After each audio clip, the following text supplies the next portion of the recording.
DSA takes 85% and the PSJV gets 15% of the revenue. And that's purely because when I met with IMDSA, they said to me, they are taking the risk. They got to do the geology by themselves and to find out where to mine and then go back and mine. And it's a great cost for them in doing that. So part of the other plan was to have bigger boats to mine in the midwater areas so that they can mine for a longer period during the winter months when the weather becomes a bit risky for the operations to carry on. The other thing I suggested to the PSJV was for them to have a shutdown. Instead of having a shutdown in December, when the weather is good and they can mine throughout the December period, is to have a mid-year shutdown from around mid-June to mid-July. So it basically ties in with the school holidays and the European calendars as well. So they can be away for that period when the weather is really bad during winter and then come back in July and then start up and then get going for the December period when the weather is good. The proposing of a right-size model for AlexCo and the PSJV, that's basically dealt with in the same area as the removing of the duplicate functions. And I sent the proposed structure of what the PSJV should look like going forward to the department, because my view is it doesn't matter what happens, is that the Joburg office has got to close because the Joburg office does not contribute directly to the PSJV. It's basically an overhead that owns a lot of property in Alexander Bay and Port Nolloth. It collects property on rent on those properties, and the rents that they collect is around 3.5 million rand a year, and the costs of the staff in Alexander Bay to maintain those properties is around 7 million rand a year. So from the economics, it doesn't make sense to continue keeping those properties unless there's a better way of collecting rents. Nee, ek het nou eers in die meeting ingekom. So ek is nou in, so ek het hom nou op saggies gesit en die kamera is af, so moenie jy worry nie. Mute asseblief. Is in my portfolio.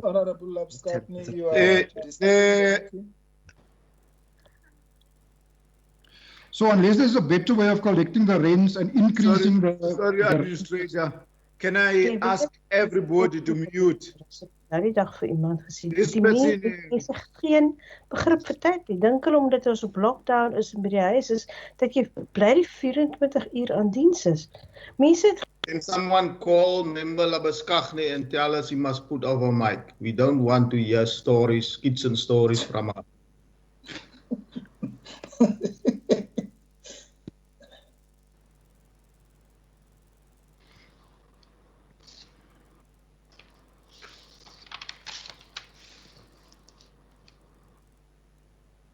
Okay, you can go ahead.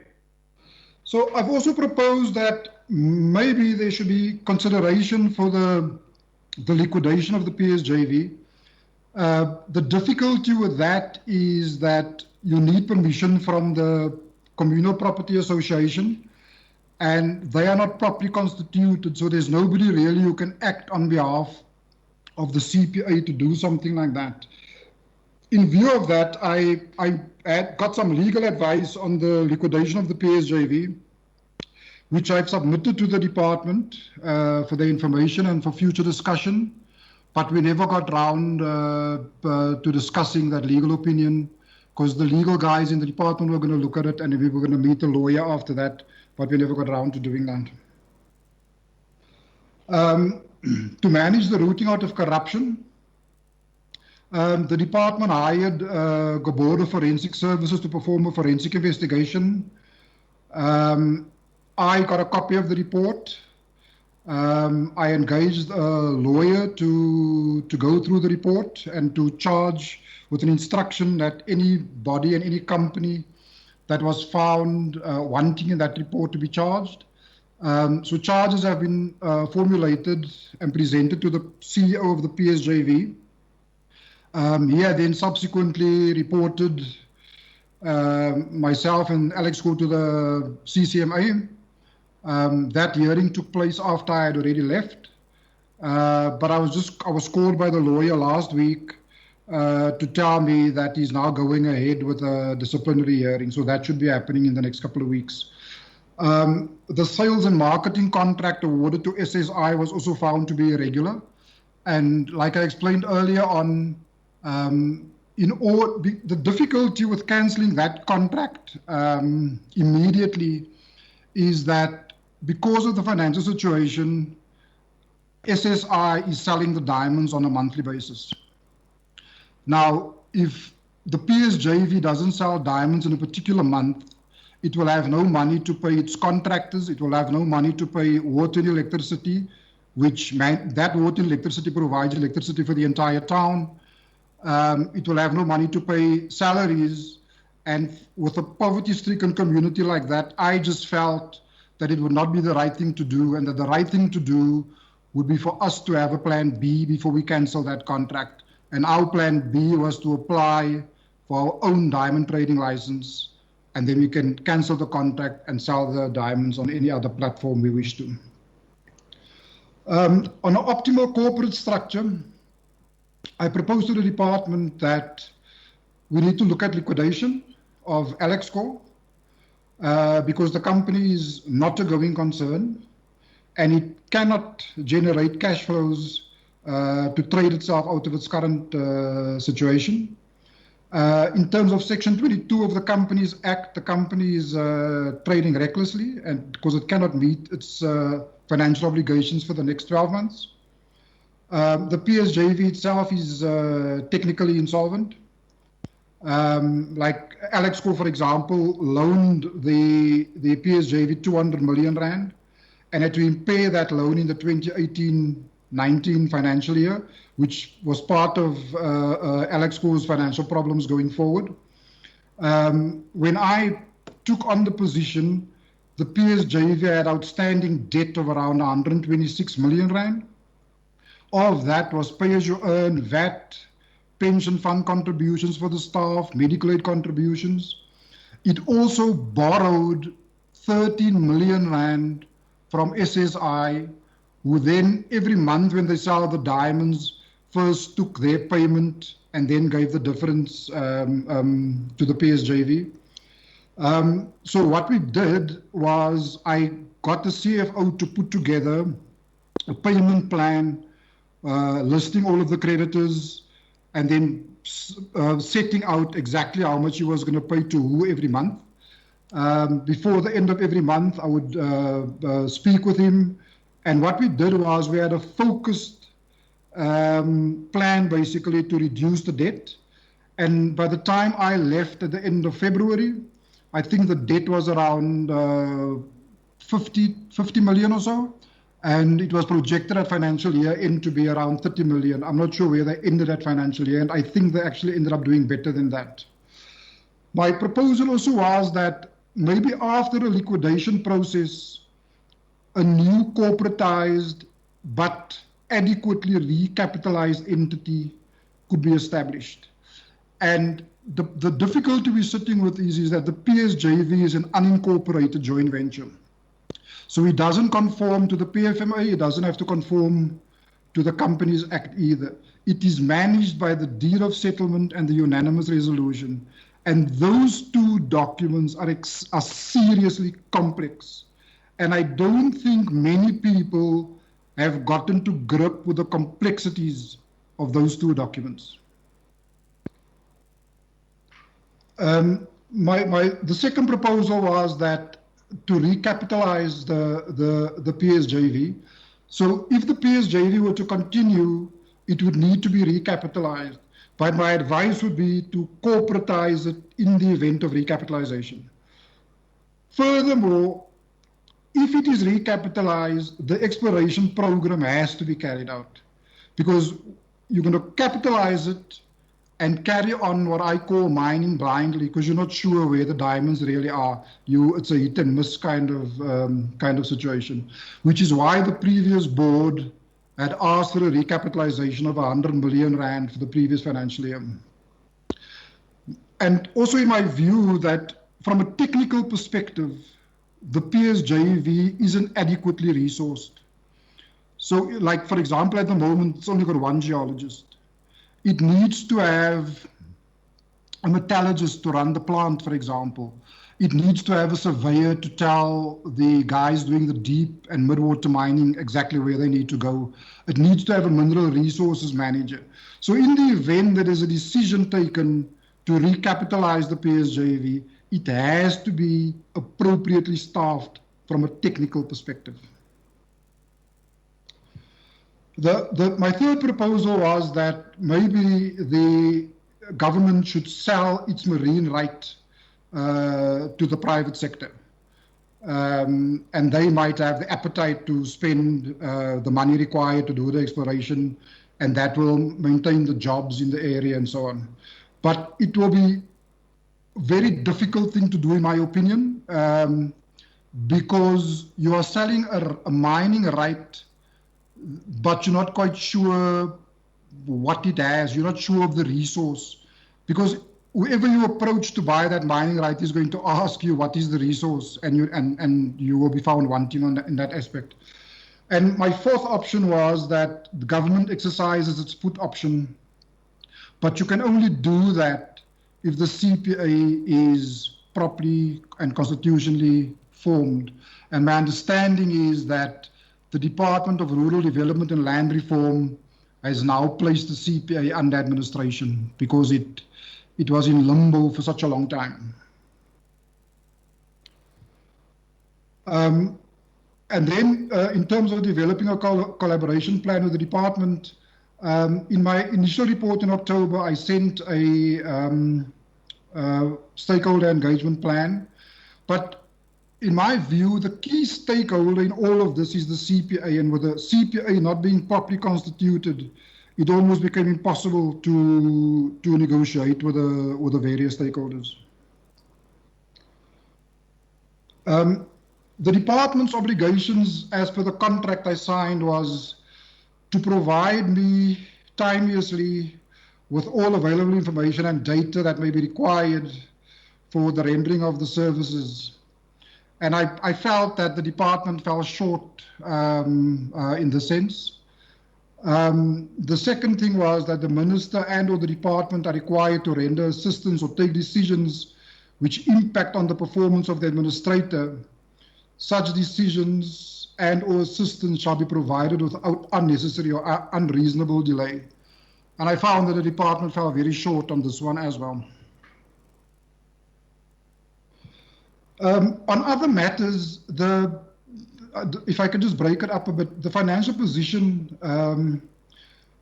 like a significant portion of Alexcor's monthly operational costs is related to the management of the town of Alexander Bay. For example, they pay about 500 to 700,000 Rand a month for the electricity and the pumping of the water for the town of Alexander Bay. And in my view, that should not be Alexcor's responsibility. The PSJV, on the other hand, during every winter period, due to a lack of sea days, and we've actually mapped this, if you look, for example, from 2003 to now, how the sea days during the winter period have reduced. So that results in insufficient diamonds being mined, which results in a cash flow problem for the PSJV. So the PSJV is almost what you can call a seasonal business. During winter, it's an extremely difficult business to operate. Hence, we're suggesting to them that they have a winter period shutdown. Another matter which I think is long overdue and which could assist Alexcor from a financial perspective is the township handover. Now, my understanding is that Alexander Bay was established in 2013.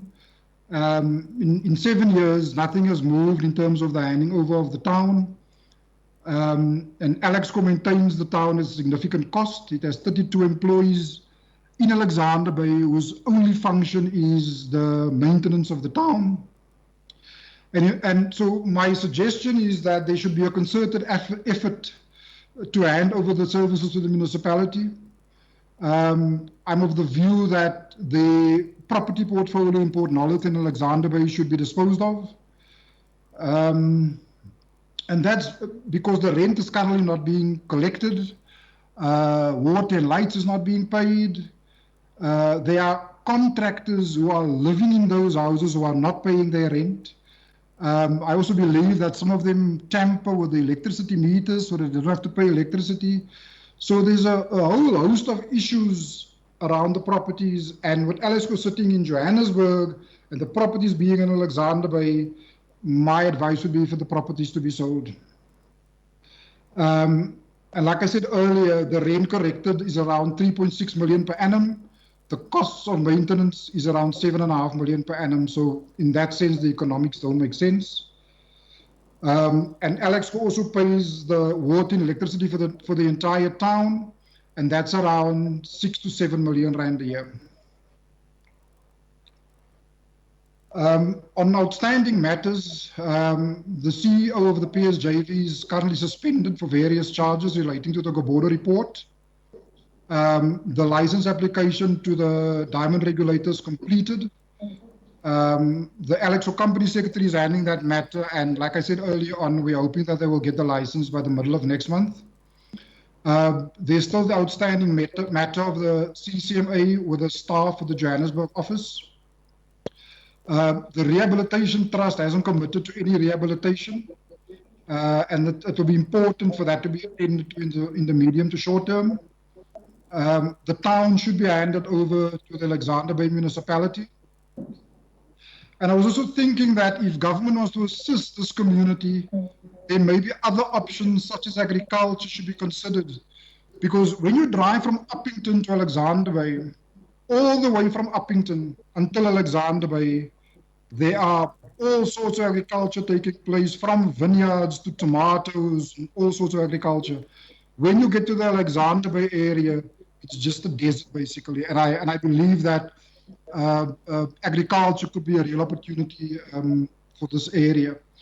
Another issue that started just as I was finishing my contract was that illegal mining started on the PSJV license area. And from what I was told was that these illegal miners are armed and seriously aggressive. So I think a task team would need to be established to deal with that potential fallout as well.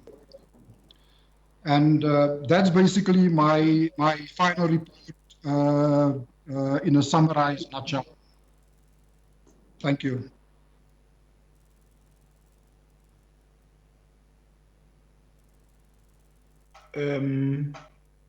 I think we go to the department. Thank you so much,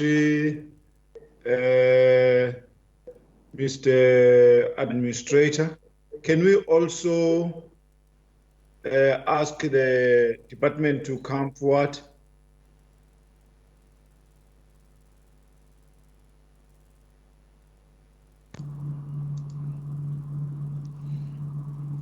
It's rather dark. Morning, Chair, and morning to the honourable members. Chair, we are, as per the opening remarks by the Deputy Minister, we'll have the presentation on the future options flighted and the DDG for resources. We'll speak to that. Mahola, do you want to flight it now? I'm not able to flight it on my side, so if the Secretariat can please do that for me. Okay.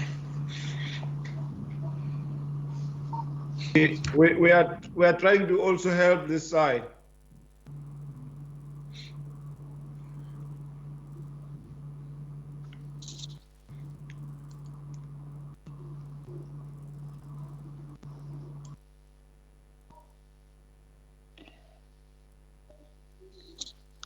Chair, I can start while we await the Secretariat to put up the presentation on the Alexco future options. That's the presentation named Alexco in the pack. So I think the administrator has really covered a lot of the problem statement in as far as Alexco is concerned. I'll go straight to slide 3, which talks about the inconsistent carrot production that we have seen.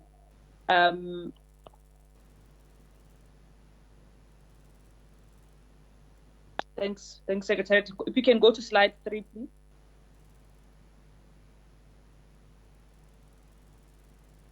The next slide.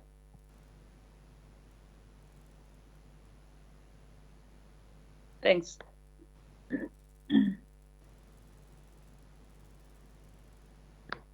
Okay.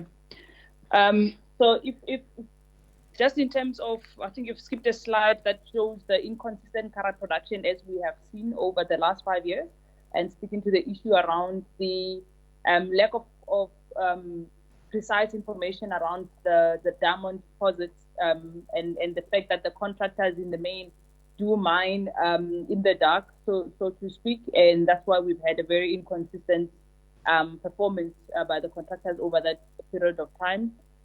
Also attributable to worsening weather conditions that do impact the marine side of the mining opportunities. We've also seen the other mining companies in the area, De Beers and Transhex, also exiting mining, marine diamond mining in the Rechtersveld area due to the declining quality of diamonds. There's also a significant amount of recapitalization that we've been requested by Alexco and the PSJV to provide, of about 100 million, to be able to verify the extent of the deposit that's still available to be mined. And then both Alexco and the PSJV are currently facing significant liquidity challenges. And as it stands, Alexco is not a going concern and is expected to run out of cash by the end of June.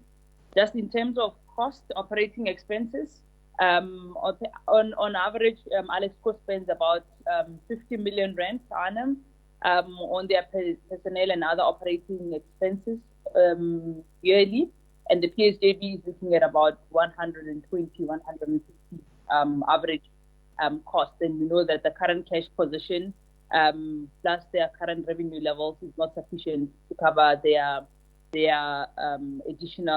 operating expenses.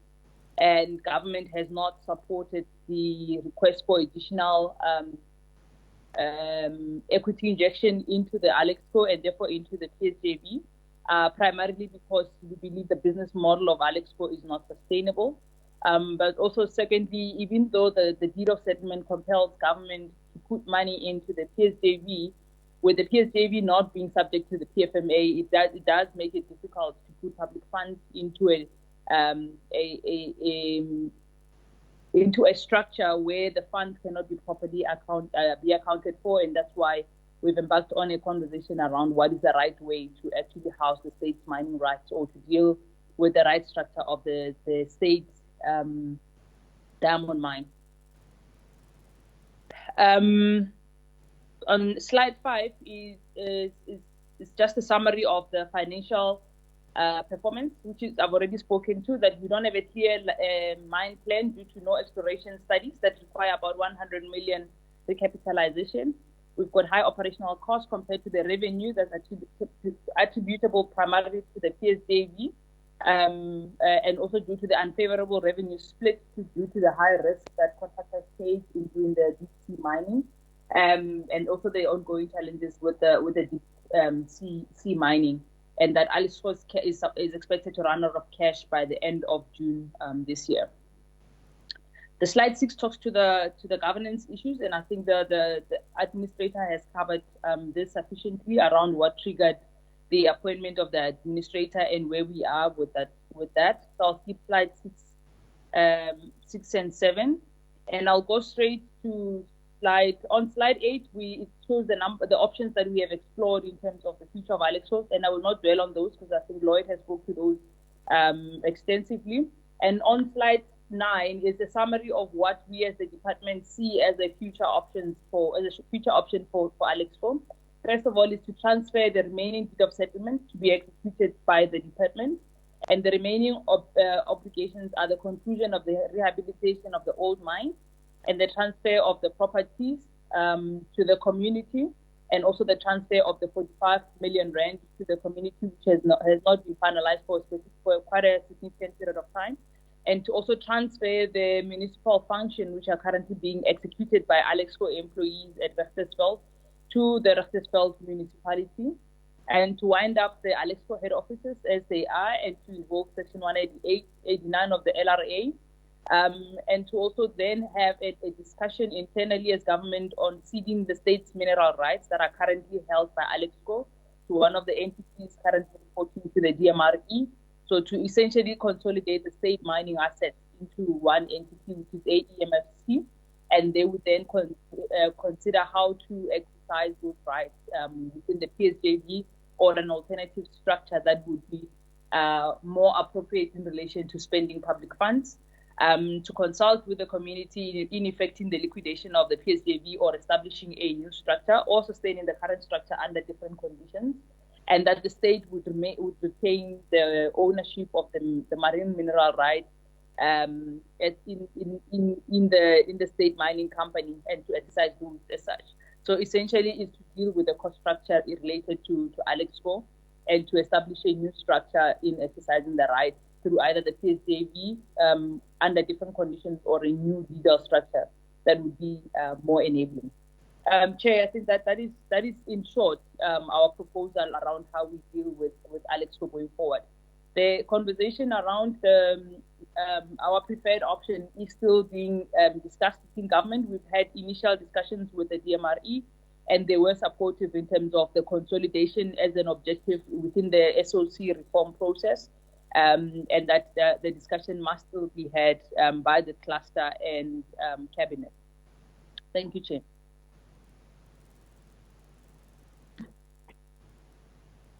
Thank you so much, Acting DDG. I think now we have to go back to Honorable Deputy Minister. No, thank you very much, Honorable Chair. I think both presentations have really surfaced all the things to do with that. Perhaps what has not been spoken to was the investigation report that was commissioned, Kobodo report. We had provided a summary, a table in which each of the resolutions or the recommendations of the forensic investigation, what has since happened with them. I think Mr. Makpati did speak to that a little, but there is a report that we have furnished the committee with in respect of the tabulated action steps that have been taken in regard to the Kobodo investigation. I can share with that, hand back over to you and honorable members, perhaps to then deal with the questions and comments from the honorable members.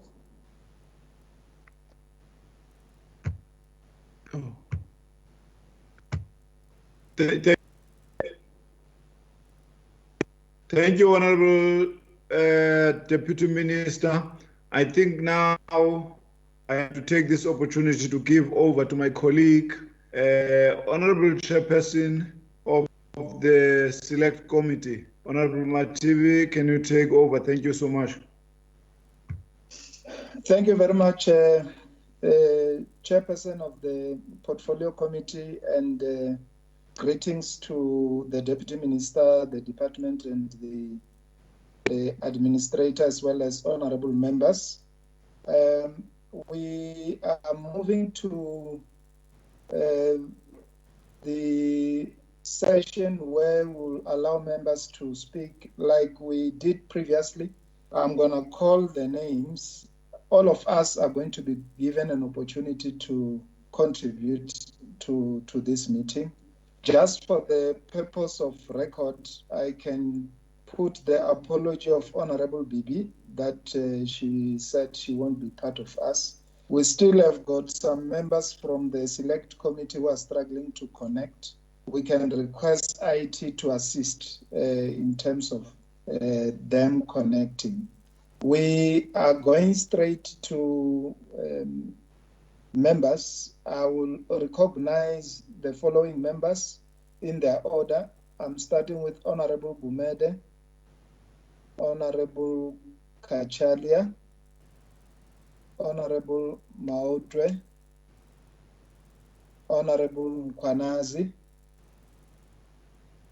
Honorable Arnold, Honorable Klute, and Honorable Ngwenya.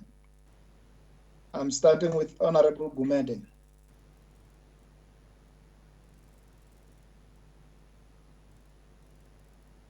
Thank you, Chair. Am I audible? Yes, okay. you are audible. You are audible. Yeah. Chair, my thank you in fact for the reports. Thanks to the department and thanks to the administrator. The negative part, in fact, on the side of the department is that please, may we be forwarded reports a little bit earlier, because at times when reports are now flooded, one gets confused which reports have come and which reports have not come. So I've seen that tendency, and reports are too many and some of them are really too thick. But at least the presentation did coincide with what in fact I would have read. I'll be on the soft part of the reports. I just wanted to find out, is it legally competent, if not ethically correct, to have both financial persons resigning at the very same time, and in fact with immediate effect? You know, as a person seated this side, I've got a feeling that I begin to smell fish if they both leave without any prior notification. We are living in a society where some other things, in fact, are very, very much suspicious. That's my first question. The second question is the challenge that the department may be having, in fact, it's a kind of infestation of the illegal miners. There are said to be, when you read the report, they are heavily armed. And I don't know what the department is doing or the department may be doing in such a kind of an instance. My third question, perhaps, Chair, would be a situation where I want to check if a situation where the relationship between whether it's the department or Alexco, but not much of the PSJV, that kind of a relationship, you because anyway, if you look at option 6, it indicates that we have a wish that we resuscitate. In fact, I would like to call it its reincarnation, or perhaps it's the rebirth, but I prefer the reincarnation in a sense that at least you will still have, but you will then be seen as a new person who may be given even a new name. So in that sense, won't the community be troublesome in that process if we resuscitate or we rebuild any other organization that may be working perhaps in the area? Coming into option, at least I have indicated, or I'm indicating that of the options, I would have preferred option 5. Why option 5? Option 5, it's a kind of, it leaves the community with something. It leaves the community with something, and they will be working, they will have to manage. But on the other side, the PSJV is technically insolvent. In fact, they don't even, right now, the administrator has been saying that they are not resourced, and they don't have the capacity to manage and run even the company that they are having. So that kind of a challenge then makes me to be, in fact, not even to be a little bit, but be lopsided more on option 6 in this kind of a situation. Thank you, Chair. Yabo. Thank you very much, Honorable Kacharia. Thank you, Mr. Chairman. I have some comments and some questions. Alex Co's stated intent is to support the national development goals, optimize our national resources, promote beneficiation, and increase participation in the local and international diamond industry. On all of these parameters, it has failed spectacularly over many, many years. I put it to you that it is a case study in mismanagement, theft, and the opposite of governance and more. As I've said, it's a failure. Every villain in the industry, every bit player in state capture, featuring starring roles by representatives of every hue of our glorious rainbow nation, from the Kobus Vissers, the Kuben Mudlis, the Rafik Bagasers, the Nathans and more have been complicit in this demise. The report of the administrators bears some testament to the sad state of affairs. On the surface, many of its recommendations in respect of the Johannesburg head office, the PSJV and SSI are sound, but other areas such as the role of the board, management and the dead end of the state in this debacle are barely touched upon.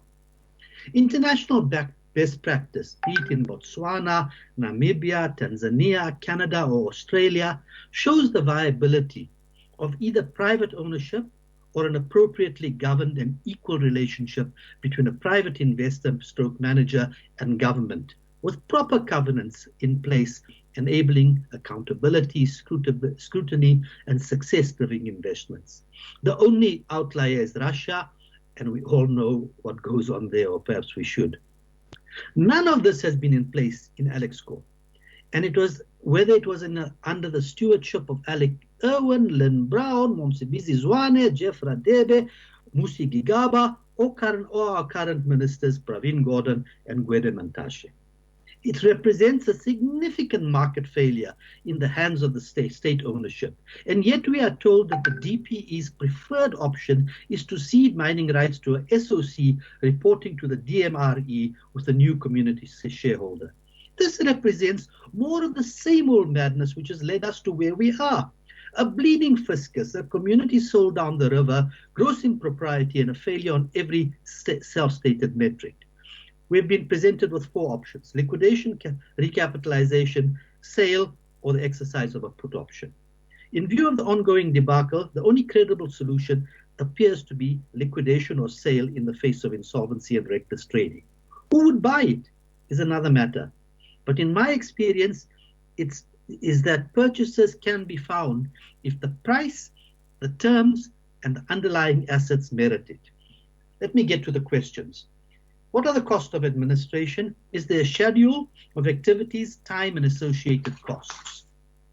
Number 2, are there prosecutions in the pipeline for SSI executives and other complicit entities, including management and the board where appropriate? Have there been expressions of interest from other players in the industry? 4, irrespective of the options and wishes of government departments, what are the obligations under the Companies Act given the insolvency and reckless trading which clearly is going on and that the administrator has uncovered? 5, how do you account for successful and profitable trading north of the river in a similar geology and a responsible state involvement? North of the river, they're not mining in the dark. The weather is similar. and there's no deterioration of quality issues. Does this not point to management's deficiency over many years? 6, how far are we down the process in allowing the municipality to take control of Alexander Bay? 7, should any geological exploration and mining plan be done by the company, and should it be done by the not be done by the company and not outsourced to a contractor mining like IMDSA, where the company has no control and it's in the hands of the contractor? This seems irregular. Number 8, in terms of options requiring recapitalization after liquidation or the recapped option, who is expected to foot the bill for this recapitalization? The taxpayer again? Number 9, no prospective purchaser of mining rights. Surely any prospective purchaser of mining rights will do their own due diligence, as is common practice in terms of a sale option. They will determine what lies there, what the value is, and what they are buying. To put this as an impediment to sale is for me is nonsensical.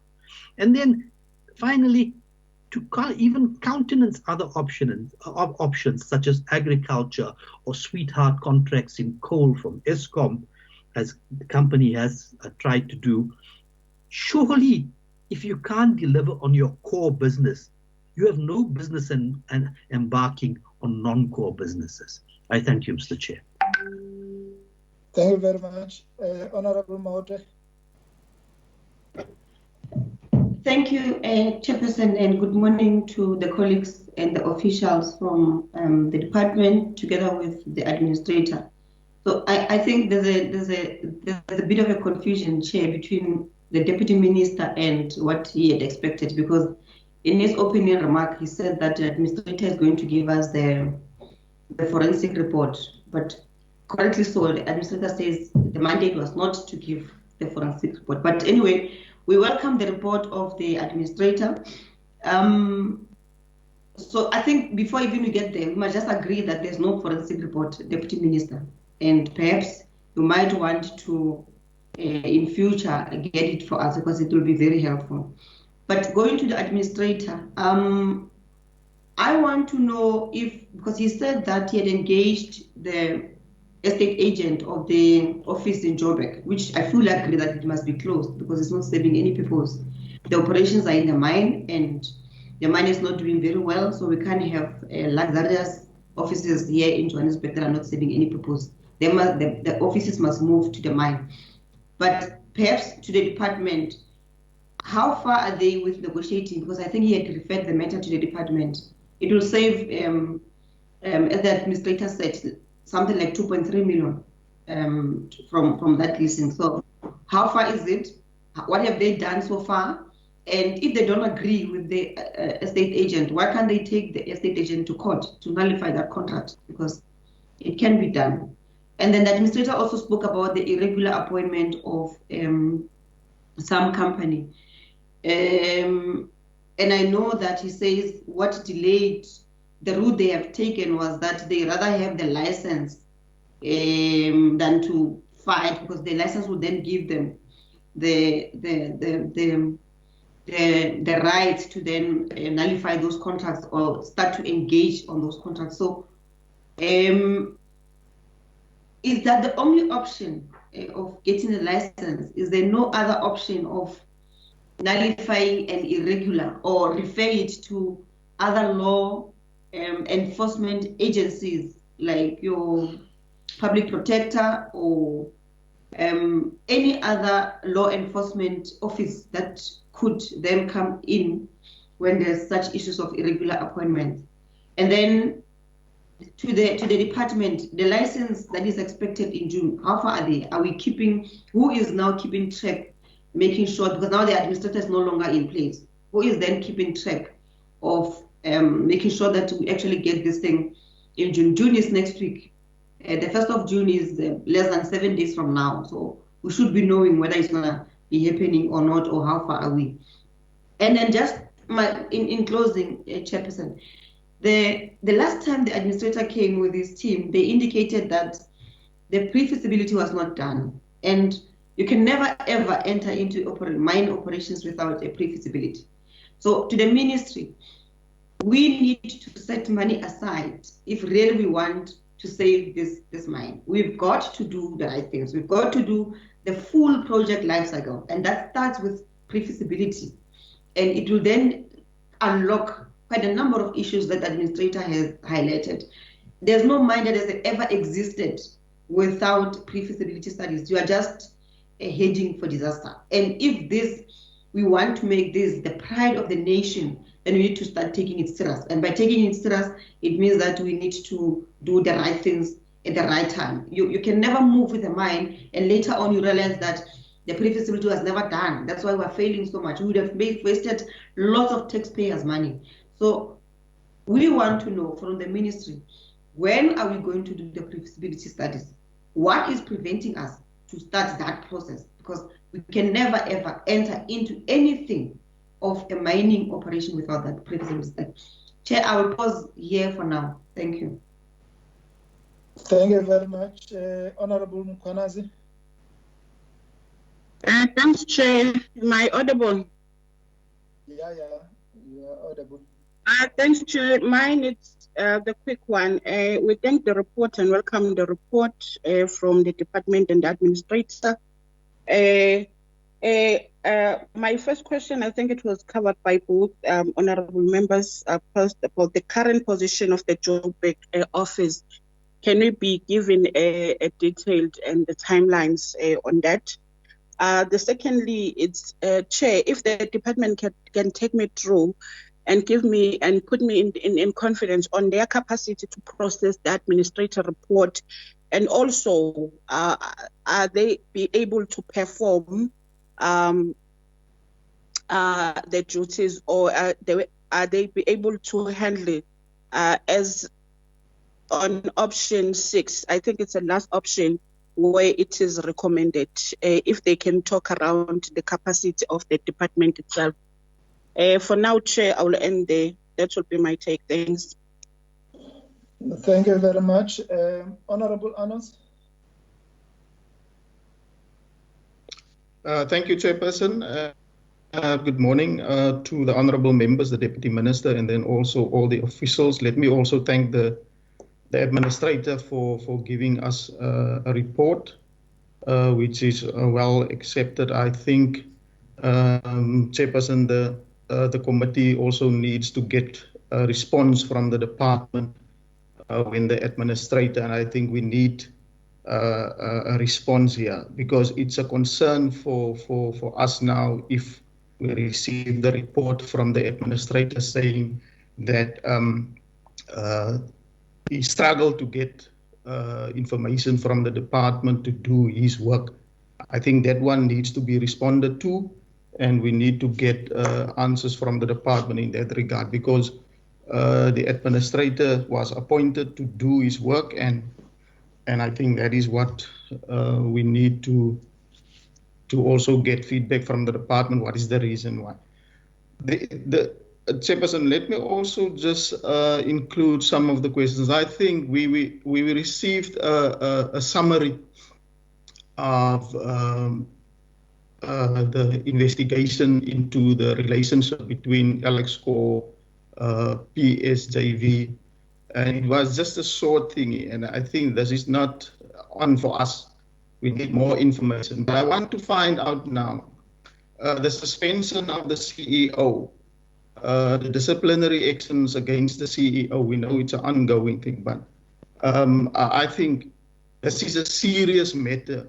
When there is a matter at hand where there is irregular exclusion of minors that was appointed, that is a serious one, and we need to get now feedback in terms of what happened in that case. The CCMA matter is another matter, but in terms of the irregular exclusion of the appointments, when it comes now to contractors and everything, tenders, and that there is a serious matter that needs answers. Then, you know, the department must also now come in here, because in that report, investigation report, there is now allegation made that there was only one member on the committee now when it comes to the tender committee. And I think as the role also of the department now to also have oversight over these entities and things, I think that must also be highlighted now. What is the reason why that was not detected and was not adhered to? Then the administrator can maybe give us more information in terms of the usage of fuel cards, in terms of, so that we can see now what was actually spent and how was it spent and how was it corrected. Thanks, Chair. Thank you very much. Honorable Klute.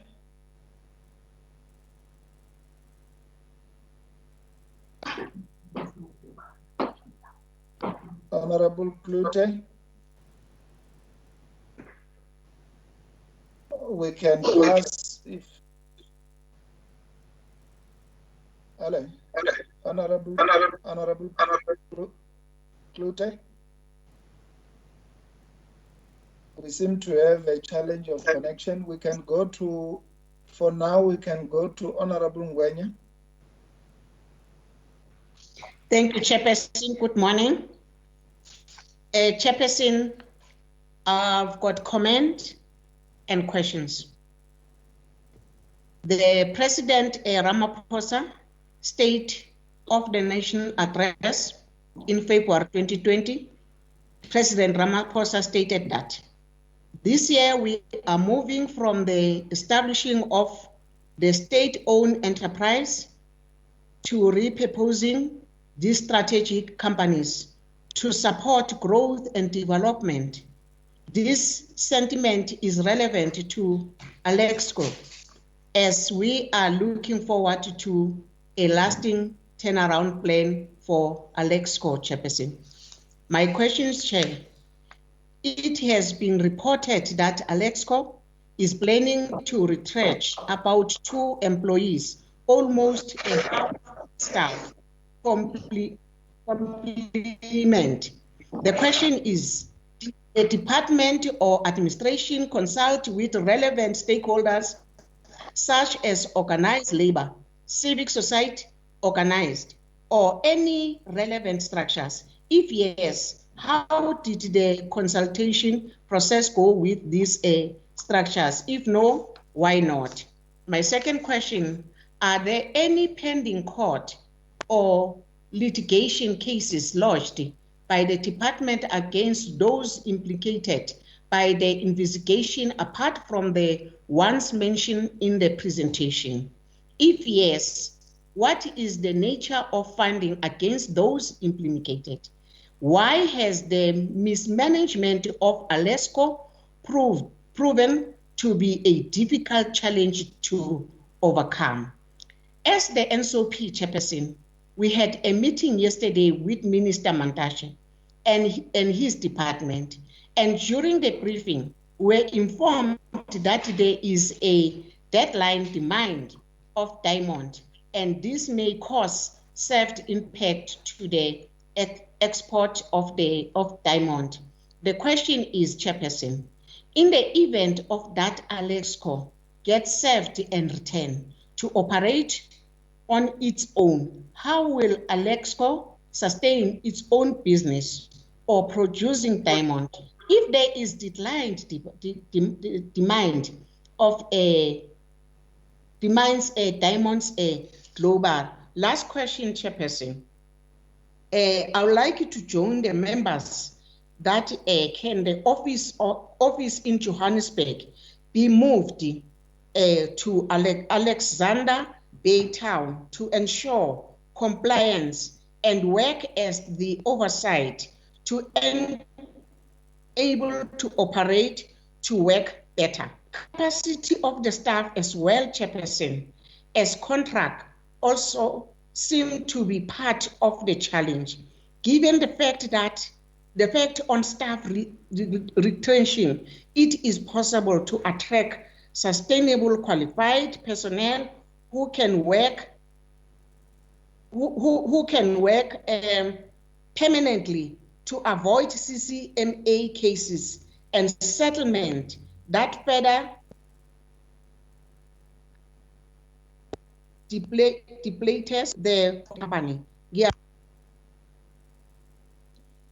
Thank you very much, Honorable Ngwenya. Honorable Labskagni.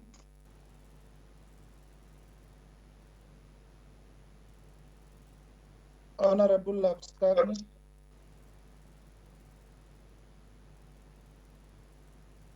Okay, we seem to have challenges of connection.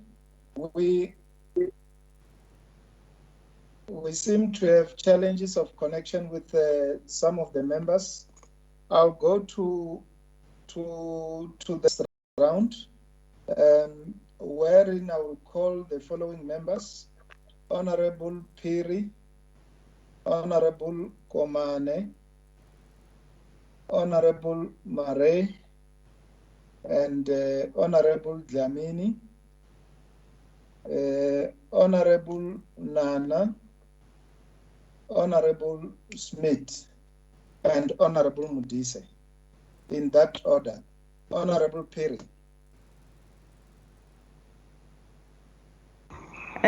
Thanks, Chair. Let me start by submitting my greetings to everybody and observe protocol. I only have, actually I don't have a question, but it's just a statement to say, Chairperson, in all this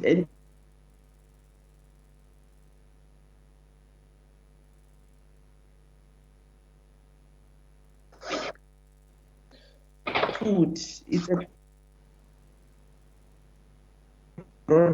Honorable Phiri, I can't hear you. I don't know whether other members are able to hear you.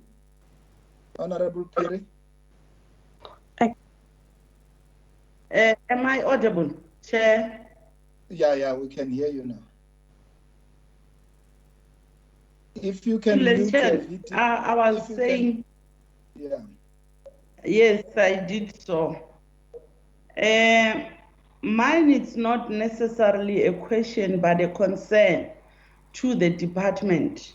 If I check with you, am I still audible? Yes, you are audible. Yeah.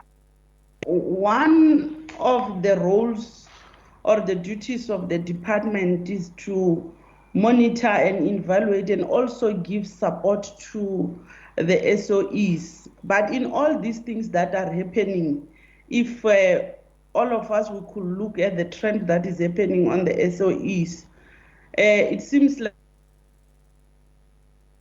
if the department, especially on this one, Memahula is doing her work, then why should we always have a situation where things goes down, things goes to a worse stage? What is it that they are doing as a department before it could get to this messy situation?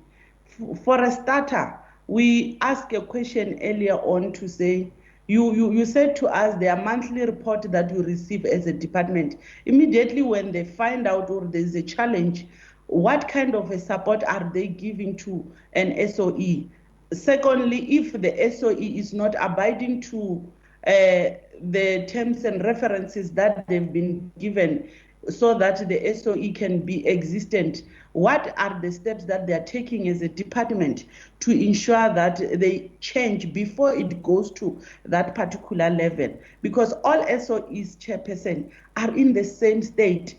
And really, as a department, what is it that they are doing? We were told they get reports and there are people assigned specifically to SOE, this particular SOE and all the stuff. So I really don't get it. And even I don't even have the strength to ask questions while the department is there to oversee, to give support, and also to make it a point that all SOEs they are in their own state. Mam Ngwenya has just alluded even the direction given by the president on SONA, but I really don't see these things happening. But lastly, Chair, on one of the statements that was alluded by my fellow colleagues, is what is it that they are doing to make sure to ensure that the mismanagement and funds that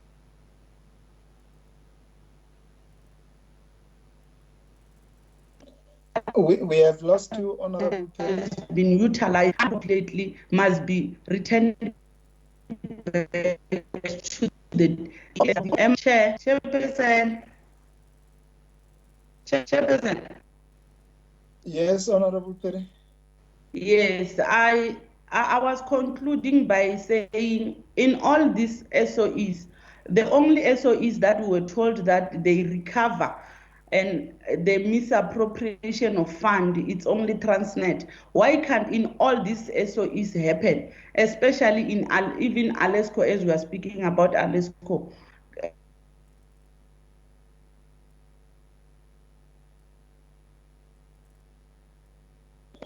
Thank you very much, Honorable Perry. We can't hear you any further.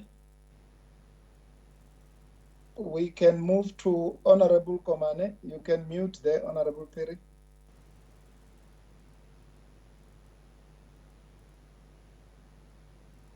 Honorable Komane. Komane, I think is having, Honorable Komane, I think is bereaved today. Is having a bereavement of some kind. Oh, okay. Honorable Murray.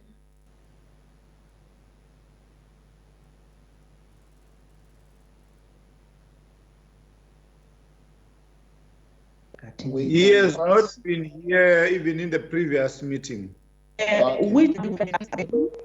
Thanks. Thank you very much, Honorable Perry. Honorable Jamin.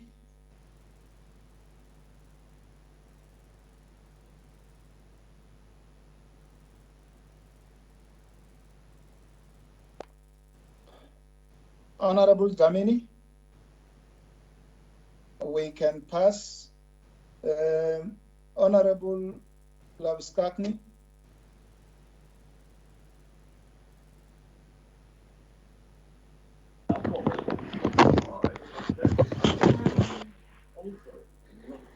Honorable Lavskakni, can honorable members mute their mics so that we allow members who are participating? Can members mute their mics, please? I think we read this one.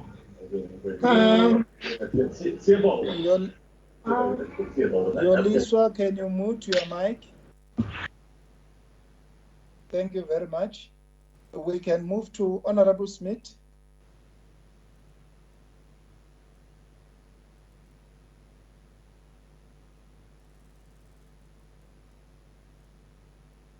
We can move to, they are all in the kitchen. Okay. Honorable Mudise.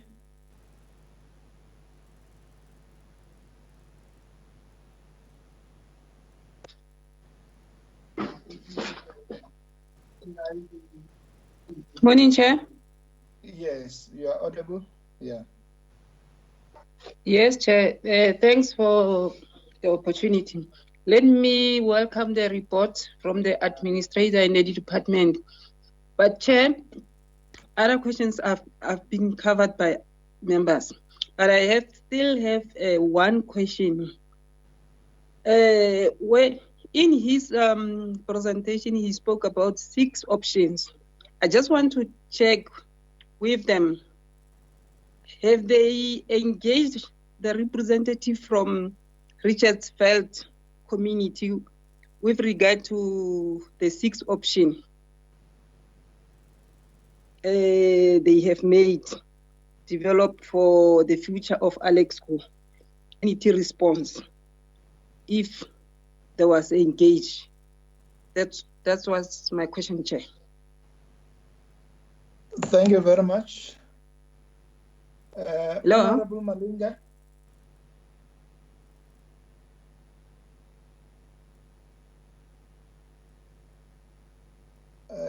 Honorable Shabalala.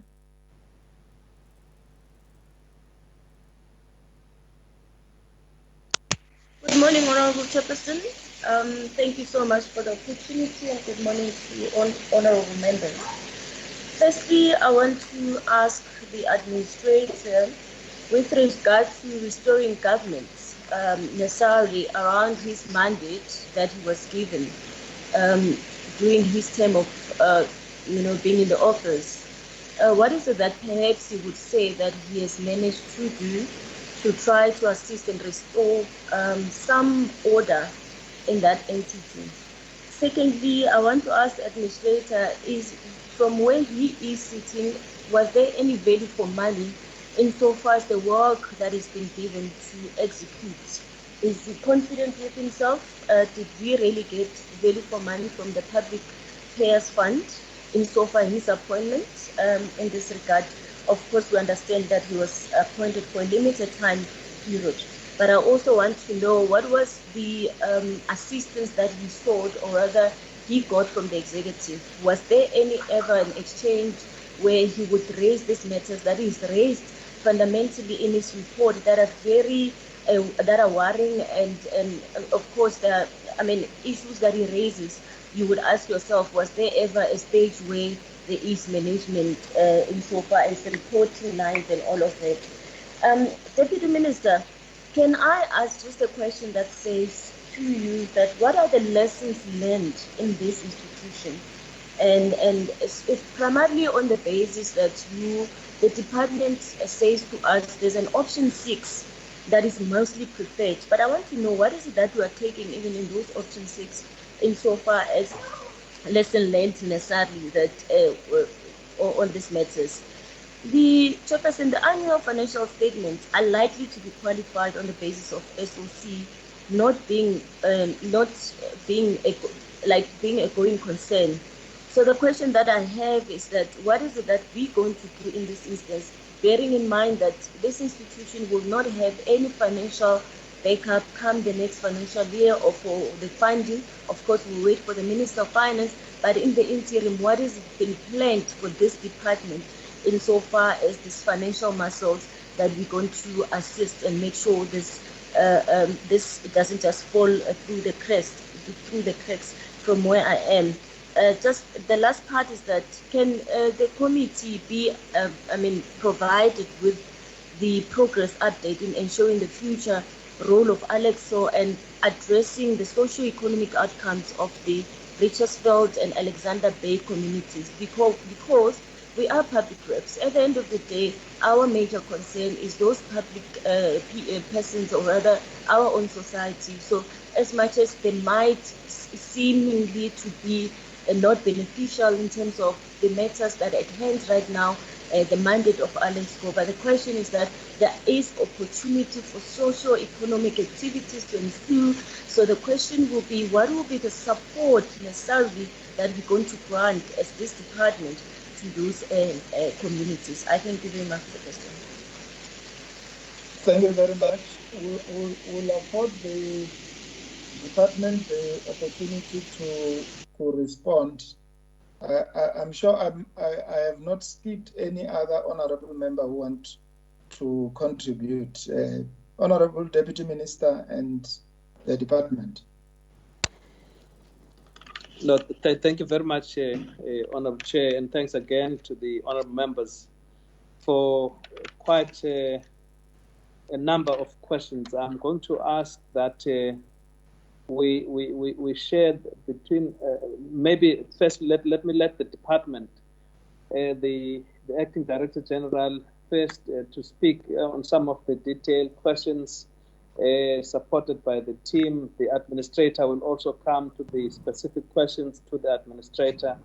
I will then also just come back to whatever they have left out. Can I just say at the onset, though, I had no confusion on my part as to who was to do what of the reports. I think on Maute, it's probably in the subsequent talking that an impression could have been created that the forensic report was to be presented by the administrator. No, not at all. Even the report so submitted was submitted by the department, and I think Honorable Arnold make the point that it's not enough what has been shared. The members would have loved to have the full report. I don't think we have any objection or anything objectionable to the report in its entirety being made available to Parliament. After all, it is a public document, or it was derived with the public purse, so it is available to honourable members to have a look at. But we only thought it was concise and user-friendly so much just to focus on what were the key findings and what actions have been taken following those findings. I'll come back to the broad comments made by Honorable Kachalia, but perhaps let's deal with the questions. I think he had a broad statement or comment he made before the actual questions, the course, the prosecutions. I would like the team to deal with those. Then I'll come back at the end, Chair. Can I ask, with your permission, Khatatso to lead? Yeah.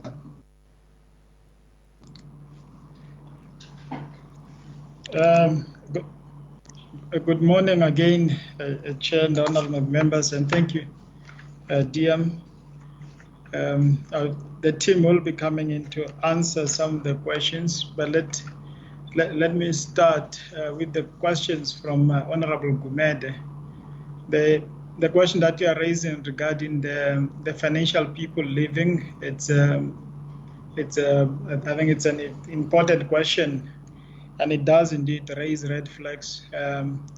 But I want to say that in a situation where the mine had found itself, where the funds, or rather Alexco had found itself, and the funds were running out fast, it does also raise governance risks for these kind of professionals.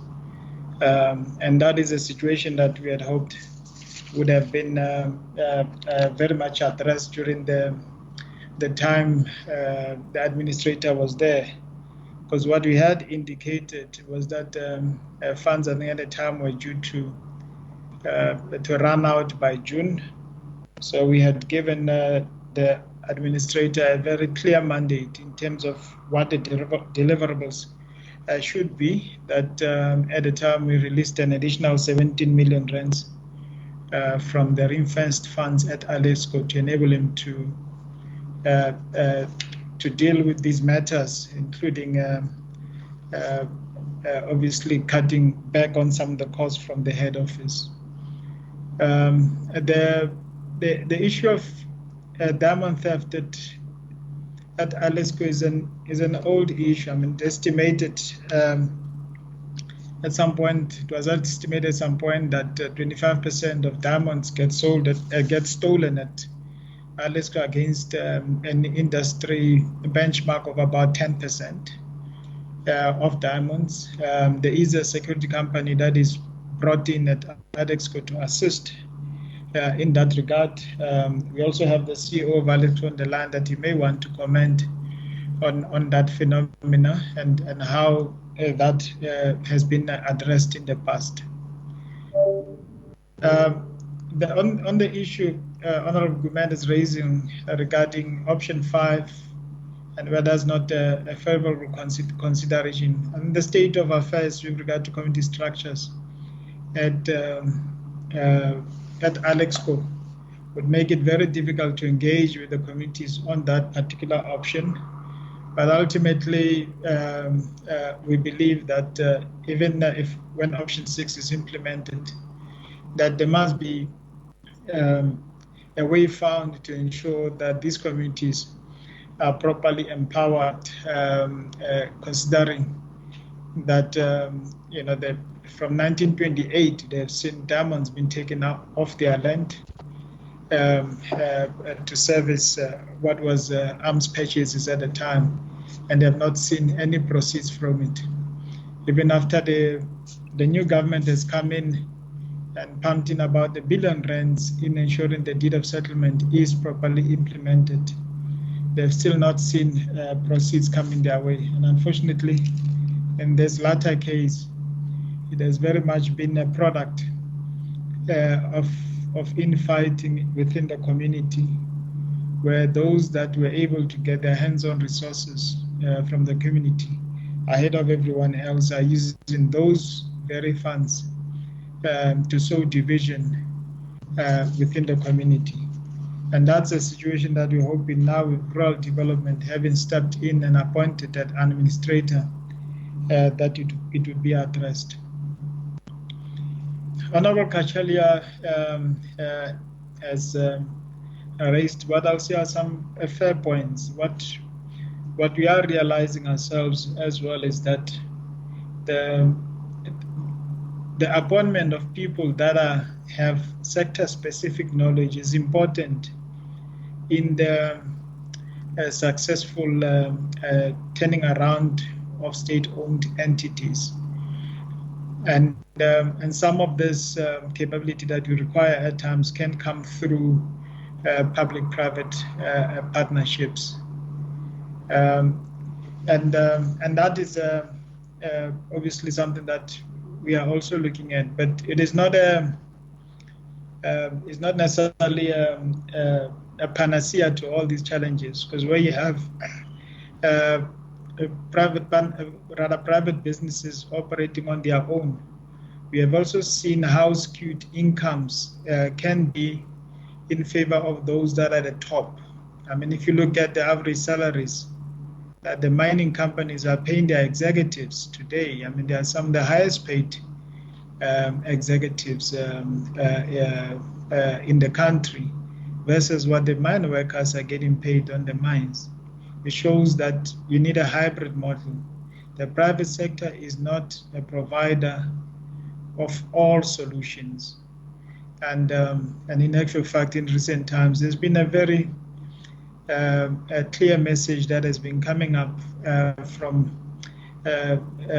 intellectual sources, if I may call it, to say that the capitalist system needs to be looked at in this regard. So we hear what he has to say, but we are saying let's go for a model that is tailored to our own specific challenges in this country, and that will ensure that our people are empowered in the process. I'll leave on the issue of prosecution of those people that have been found wanting. There is matters that have been referred to the Zondo Commission, including the Gobodo forensic report, which was referred to earlier. The issue of SSI, we have raised it very sharply with the administrator, chairperson, in the past, to say that why is this contract not getting terminated? And I must say the responses that we received from the administrator at the time were quite concerning, because he was saying that this contract is helping to fund operations at the mine. So the SSI is also acting as a kind of a banker at the mine. Now, the powers to effect such a decision was that of the administrator as the accounting authority at both at Alex and being a part of the board at the PSJV, during the chair of the board at the PSJV.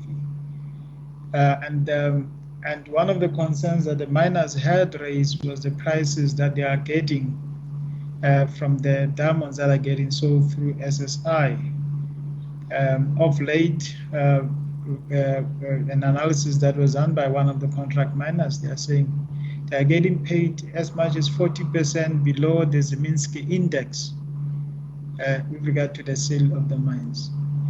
And this contract has been found to have been irregular. So the administrator could just indicate to us, why has he not acted on that? Because I think it was one of the low-hanging fruits that we're looking at. And we're saying if it means that we have to step in and help in terms of ensuring that the diamonds are sold through proper channels, as a department, we're quite prepared to do that. The question on the expressions of interest, I'll leave that to the CEO and the administrator that are on the line here. But I think in this market, we are unlikely to get a flood of demands or interest in the mine.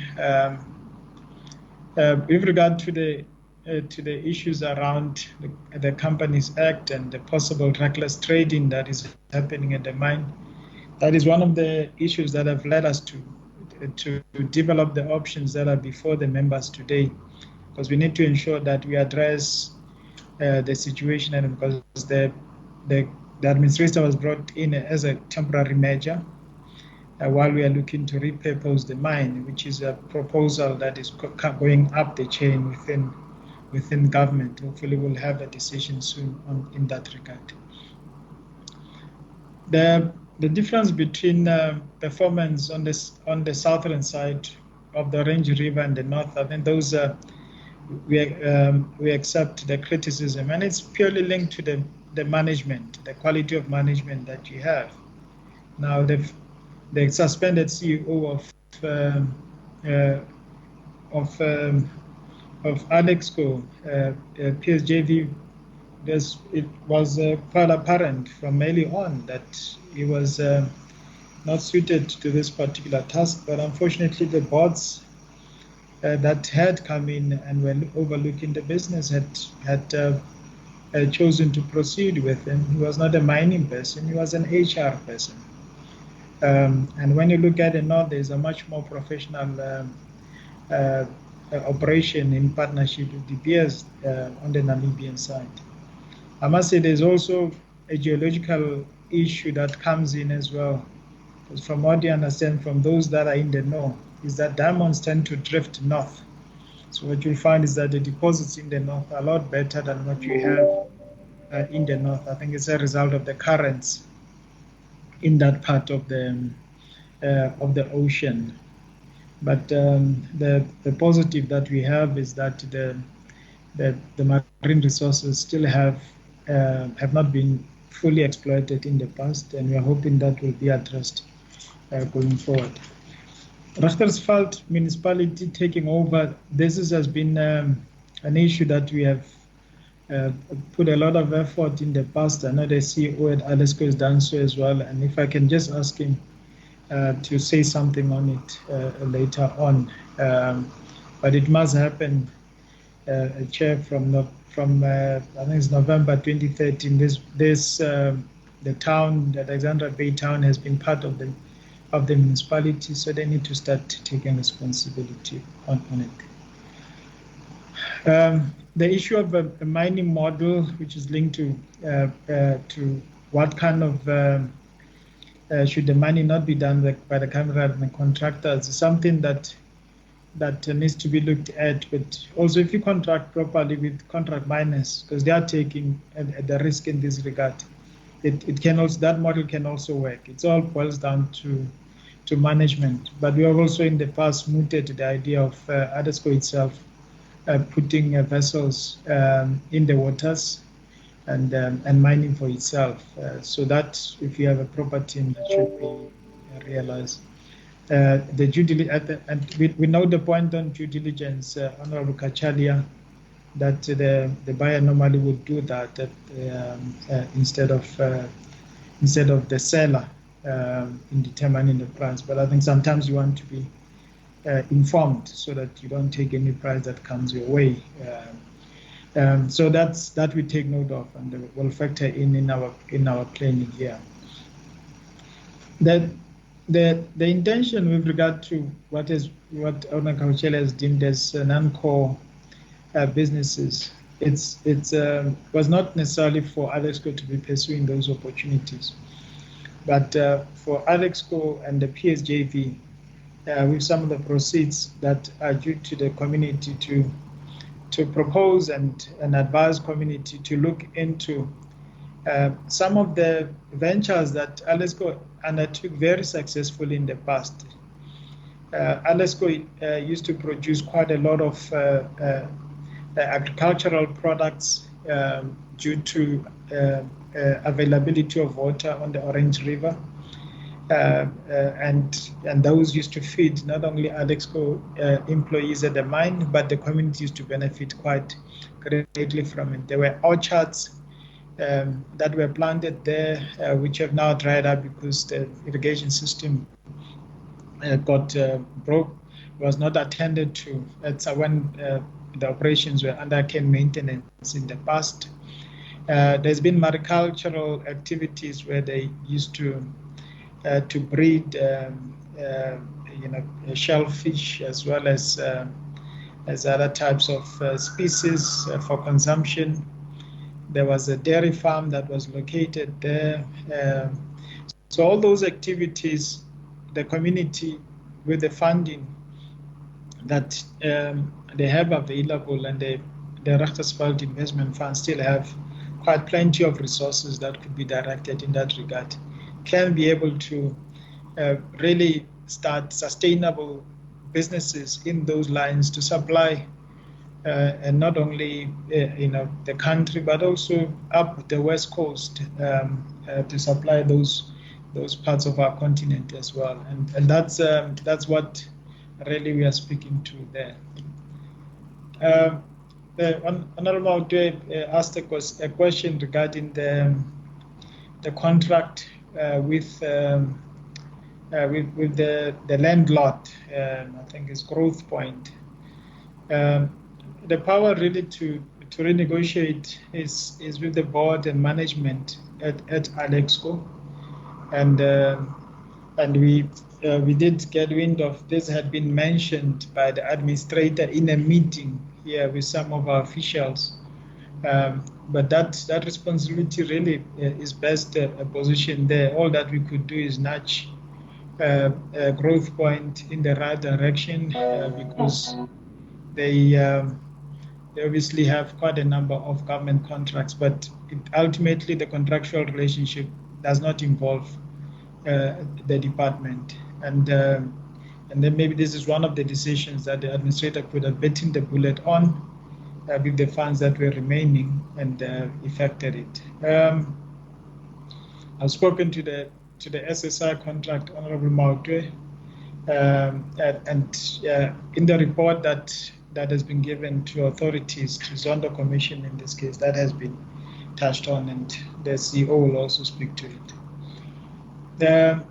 The application, the CEO will also speak to that. He's been keeping track of it. A proper exploration program at the mine. I think at some point it has been shared with the committee that some of the data that was at the mine were mysteriously lost when after the judgment that the land should be returned to the community. Exploration requires a lot of money, I must say. The kind of money that between ourselves and Alexco we do not have. But that's in the hands of a professional team. That's something that they can come up with an innovative solution for mining in that particular, or rather for exploration and mining in that particular area. So as bureaucrats sitting in government, we're not in a position to undertake such a task. Honorable Mkwanazi asked the same question on permit application. Of that I've answered that. The question was asked regarding the capacity of the department. I believe with regard to Alexco, we are properly capacitated. It is a small business. We have a mining engineer in our midst. Morongwa is on the line. We have a small team that works very closely with the administrator. So I believe that we are well resourced to be able to deal with this particular matter. With regard to the other comments Honorable Mkhwana has made regarding our oversight of the entities, I think it becomes quite unfortunate when the era that we have just emerged from, where there was systematic breaking down of SOEs to enable looting, is overlooked. And the very people that are trying to fix the wrongs that are there at the SOEs are the ones that get accused, that they are unable to do the work. Myself and my very small team, and I have a very small team in the department, we spend literally very long hours engaging and trying to get to the depth of issues. But we have some of the issues that have come to terms with is the holes that have been left behind are too big to fill. The damage that has been done to these entities is quite horrendous, and that's just the reality of it. And we need to really appreciate that. We have sorted out the governance at these entities. We have mobilized public funds to try and show up the balance sheets, but that has proven to be inadequate. We are now putting a lot of focus into operational performance of these particular entities, ensuring that with the support of the boards that we appoint competent operational people at these particular entities, and it will take time to get there, and in some instances, government will have to also come to terms with the fact that sometimes these skills will have to be sourced from private entities partnering with state-owned entities to fill those gaps. So that's really where we are, and I really am asking that there be an understanding of this difficult situation that we find ourselves as department in this regard. Honorable Arnolds, the issues that the administrator has raised, I'll comment on some of them at the end of this report. But there's also, there needs to be an appreciation of that, for instance, the repurposing of Alexco, and it's as per option 6, it's a decision that is beyond the department and needs to move up the chain within government for that to be approved before it can be implemented. And an administrator would have helped if he had articulated these challenges that he had in writing for us to deal with. We have had a few meetings with him where we had said that's how government operates, and he has worked in government. He has worked in this department before, so he knows how the process should work. The issue of a sole member on the PSJV board. A board function, when you are sitting on a board, you vote you vote your shares. The entity Alesco has 51% of the shares in the PSJV. The administrator would vote those shares. It can be a majority owner in a business, and there's 5 people across the board on the board. Your votes would count because you are voting your shares. So and that's the issue that we had addressed with the administrator to say, use your vote as a sole member of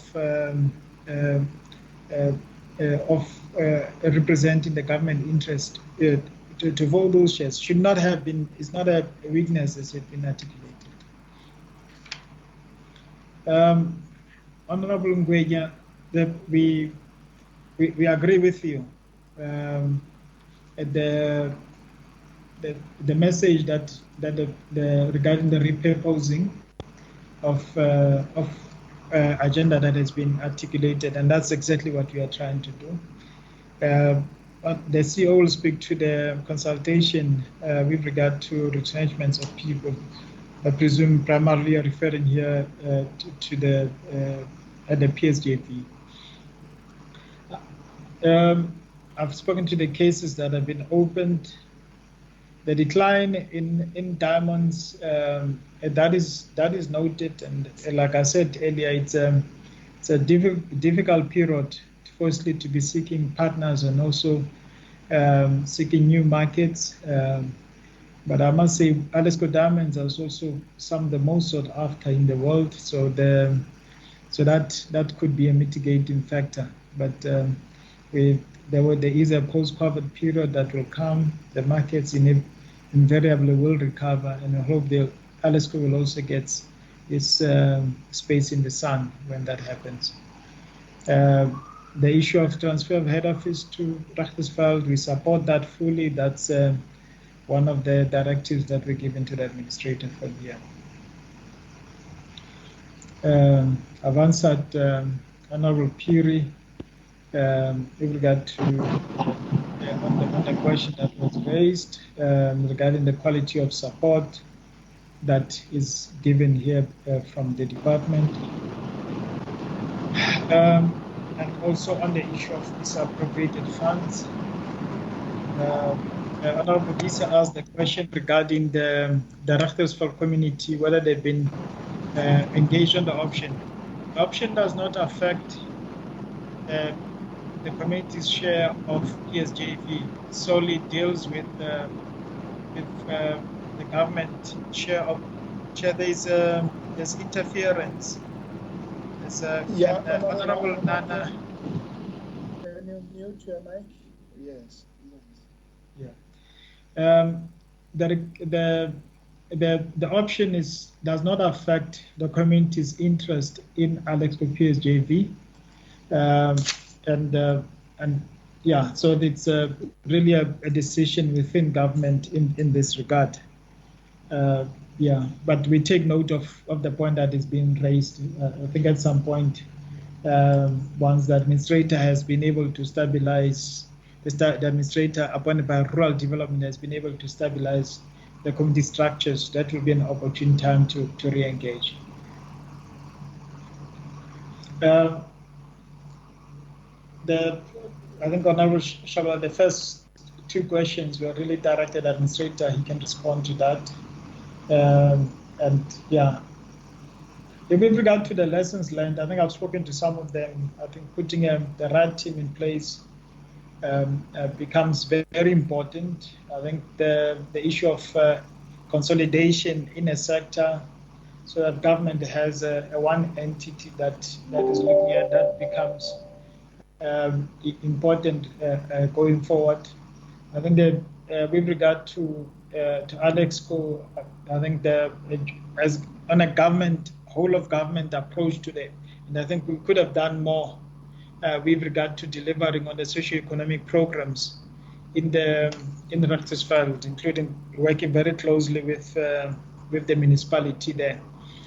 I think the region really it's a unique region in the country. There's a lot of value in that part of the world for the country, and I think if a proper strategy were to be put together to exploit the remoteness of it, it has an opportunity to really improve the people's lives in that part of the world.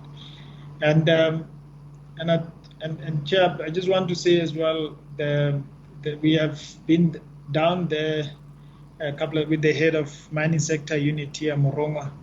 I think the engagements with the contract miners were quite fruitful, I must say. If anything, those kind of engagements, maybe we should have done them a lot earlier. Those were the engagement that's prompted the investigation that Goboda has undertook in that part of the world. So if there are less, that would be one of them. And on Alex and the community's development, I think I've spoken to that. But I think at some point the committee could also assist us in terms of getting the other departments that have oversight over that area, to come in, so that there's a joint solution that is put on the table. In the past, we have had quite a comprehensive report done when we worked with mining, with rural development into the areas there. But I think agriculture, maybe going forward, should be pulled in as well, because that area lends itself very well to that. Those of tourism, also the land or that area is very rich in terms of sightseeing. Those are some of the areas that could be looked at. Chair, let me give to Mahola to deal with any questions that I may not have answered, and then if the Alexco CEO can also come in, please. Thank you. Thank you, DG. I think there's two questions that I think you didn't cover, which is the assistance to the PSJV and the question around illegal mining. And I would like for Moronga to answer those two questions. Good morning, Chairperson. Good morning, honorable members. Thank you, ADG. On the issue of assistance that the government has given to the PSJV, around 2013-14, 200 million as capital injection was given to the PSJV to conduct exploration. That money since has been depleted. However, the utilization of it was not properly managed. It is our opinion that some of it was mismanaged and it could have been utilized better so that the PSJV could be in a better position and we don't end up being in the current situation where we are saying we are mining blindly. And also we have assisted the PSJV with a desktop study around 2015, where we paid half of the cost for a specialist in the diamond industry to conduct an overview of the land assets. That report is available to the PSJV, and I would believe that they are utilizing it. In terms of illegal mining, as we know that around that area, your DBAs, your Transhex have closed operations, and that has resulted in the increase of what is called zamazamas. They are quite violent, and it's widespread. Even in the gold mine, they are also experiencing the same issues. However, in talks with the PSJV, they have established a monitoring security cluster in that area in the Northern Cape, where the PSJV is also involved in weekly meetings and also highlighting if they are experiencing issues, and they've also increased security. And also in the department, the officials that are on the security cluster have been advised or informed of the situation at the Northern Cape, and they have advised on how to take it on to assist the PSJV. Thank you.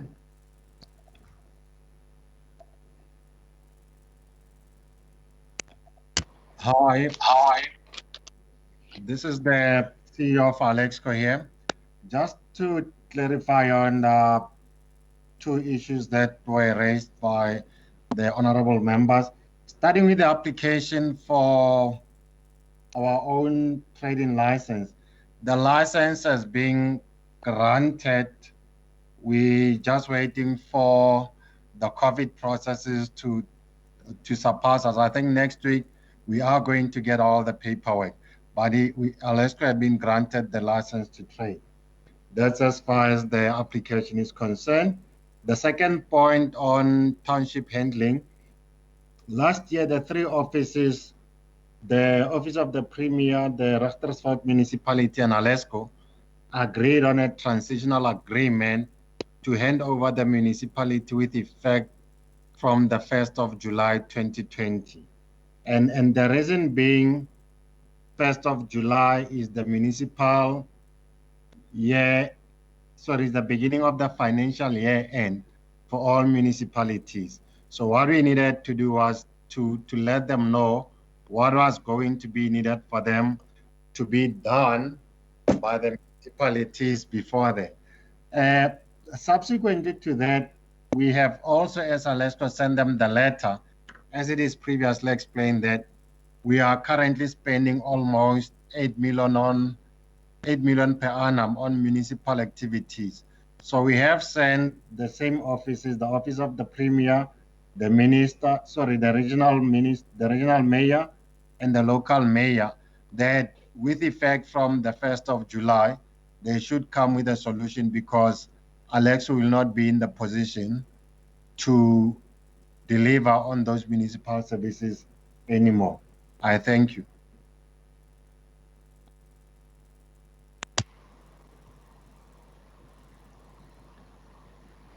Hello, this is Lloyd, the administrator. Just a few issues that I want to address. When I took over this position, the PSJV had debt of 126 million rand. Of that debt, 13 million rand was owed to SSI, who is the company that markets and sells the diamonds. They've been borrowing from SSI since 2018.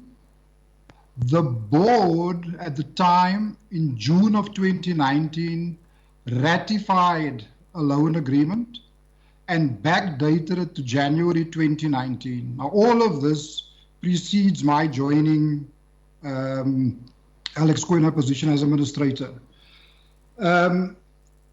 So what we've then done is we put together a focused repayment plan for for SSI, Eskom, the medical aids, and all other creditors, and which is why we managed to get the debt down to about 30 million rand at financial year end. The other thing that I've focused on was proper and good financial analysis. And it is in doing that financial analysis that I realized that there was an abuse of garage cards, and they were linked to particular vehicles. I didn't delve into all of the vehicles. There were just a few vehicles that I focused on. And the main vehicle that was linked to credit to garage card abuse, if I can call it that, was the vehicle of the CEO. But what he had done was he lives in Cape Town. He would arrange to have a meeting in Cape Town on a Monday. So on a Friday, he'd use a company vehicle to go down to Cape Town so he can attend his meeting in Cape Town. And that was a weekly occurrence. And like I said earlier, the current acting CFO at the mine has been instructed to monitor that to make sure that abuse doesn't take place. What we've also focused on is better data management, because normally at the mine you'll have what they call a mineral resources manager, which is what the PSJV doesn't have. And that person would manage the data so that you can sort of get a trend analysis of where mining should take place and where's your better prospects and so on. We also started ranking the contractors. We started having regular board meetings so that we could focus and on turning the business around.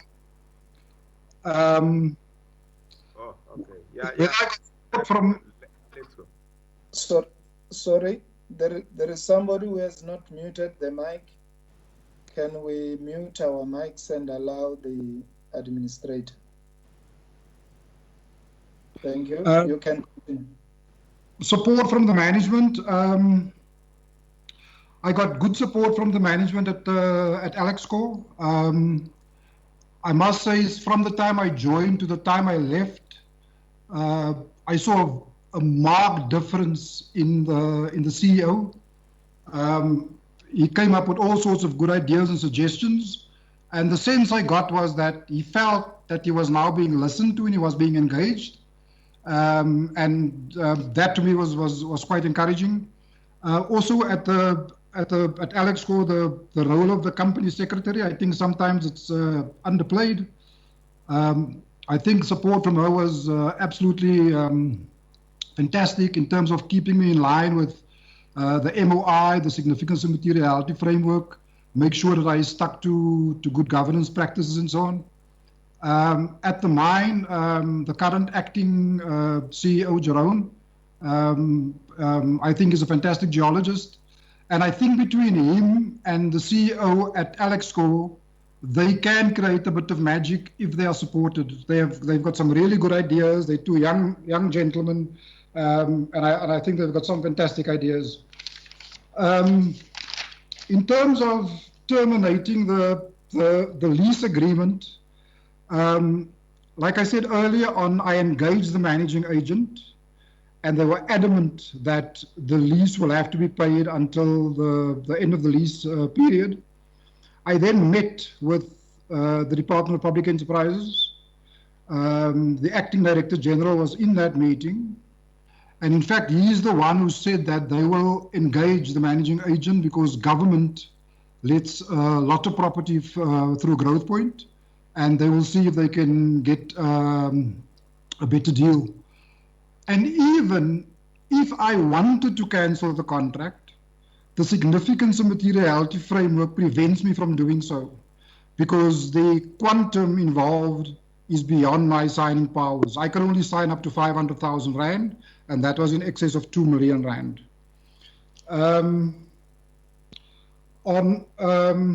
in terms of retrenching the staff as well, there were only 10 staff at Alexco when I joined. And the significance of materiality framework once again says, in order to retrench anybody, if it's above 10% of the staff, I need 10% or more of the staff, I need to get permission from the minister. So in this case, to retrench one person would be 10% of the staff. And in that aspect, I wrote to the minister asking for permission to start the Section 189 process. I got no response to that letter.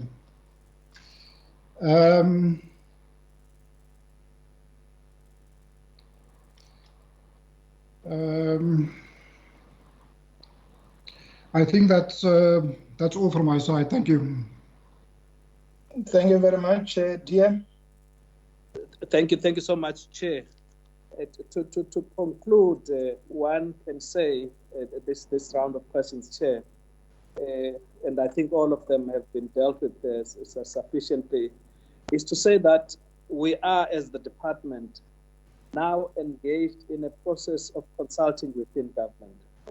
We've started a process that's going to hopefully hit cabinet very soon for a decision in respect of the proposed option to deal with the situation. And the recommendations emanating from the report of the administrator have somewhat been consolidated into and considered as part of the options, and option 6 does make for what we think going forward is viable. Perhaps let me say that given where we come from, the model itself, that in which the community, where hopefully the dignity was being restored to them and the minerals that were mined in their land were being restored to them, the model that is in use, that model hasn't proved to be working. There's been a lot of areas that needed to be re-looked at. Again, the point has been made that the Department of Land Affairs is also on board in respect of the community aspect, because even the community aspect hasn't worked that well into the rest of the partnership. So going forward, it is what we hope this could actually be dealt with. And of course, also the consolidation, because part of repurposing the state-owned companies includes a relook at perhaps the way they are currently configured, how best we can make them to be sustainable in a sense. Yes, the involvement of the private sector is not precluded. It should be considered, and I think Honorable Kachalia makes the point, in all these things that are considered obvious or necessary, also you've got to look at the real question. Is there appetite? What sort of appetite do you have from the private sector right now? And as things stand, there hasn't really been that kind of an expression that has come to the fore. So in a sense, it may not be the opportune time to sell. It's a time in which we must actually package this in a manner that it would make viable and a lot more sense going forward. On the part of consideration of the other activity, it's more the consideration of the community there, because almost in Alexander Bay, there's nothing else significant happening there other than the mining that is done through Alexco PSJV. Now, if it were to just shut down, it will mean that there is a lot further impoverishment that will be happening there. So we have a duty to think wider, but of course other stakeholders need to be drawn into that thinking process and hopefully action going forward. So Chair, yes, it's not an easy one, but it is that which we are trying to deal with as best as we can. Thank you very much, Chair. Thank you very much, DM, for the responses. I'll just check from the honorable members. I received a request for follow-ups from Honorable Nana. I'll just check from other honorable members if and Honorable Shabalala. if there are members that want to do follow-ups. Chair, Honorable Mautwe. Another one? And myself, Kachalia, sir. Honorable Kachalia.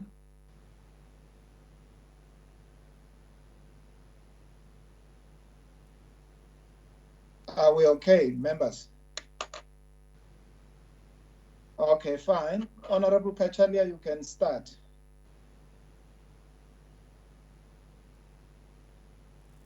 Thank you, Mr. Chairman. Let me just, this has been a very interesting conversation in the committee, and I want to just put things in perspective, because we've talked about, whatever the solution is in terms of the ideological solutions that will go forward and how companies and how the industry will shape, put that aside. The facts on the table as regards Alex Core and where it mines are simply the following. You have mining rights, and those mining rights, whatever anyone says, are extremely valuable in terms of the diamonds that come out of the sea in the concessions that Alex Core holds. Then you have to mine these rights. Now, in terms of mining these rights, it's clear to me, and I have some experience in this regard, that De Beers is the only company really able to mine the deep waters profitably and responsibly. Perhaps IMDSA can mine the mid waters.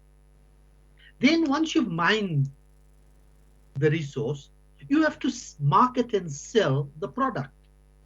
Now it's clear to me that what you need to do is ensure that you bypass middlemen and that you secure the requisite permissions to do so internationally, that bypasses what clearly exists is these cozy cartels that are in place locally that engage in arbitrage, that have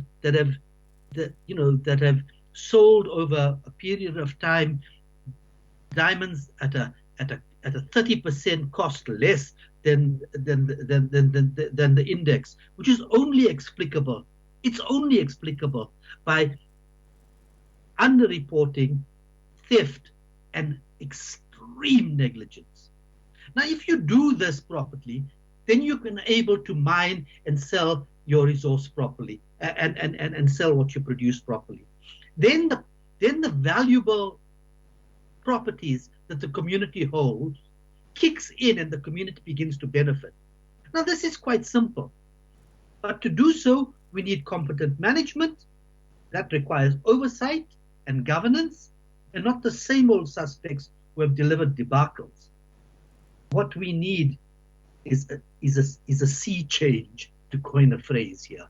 Now, I would request that as soon as it is feasible, that we do an oversight visit to this area and gain the information, as it were, from the horse's mouth. Thank you. Honorable Mautwe. Yeah, thank you, Chair. Look, I'm not happy with the responses of the acting DG, and I don't know why he's doing this.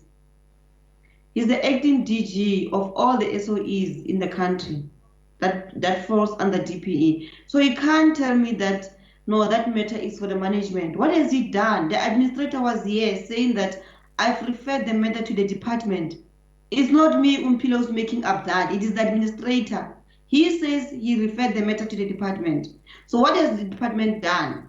Even if it was not referred to them, it should be in the best interest to save money from these SOEs. If the management is not doing it, a simple thing like cancelling a lease agreement, taking people to court to nullify the contract, that can be left unattended if it's going to save you 2.3 million rands. So we must be taken serious, Chair, here, please. I'll pause for now. Thank you very much. Honorable Nana.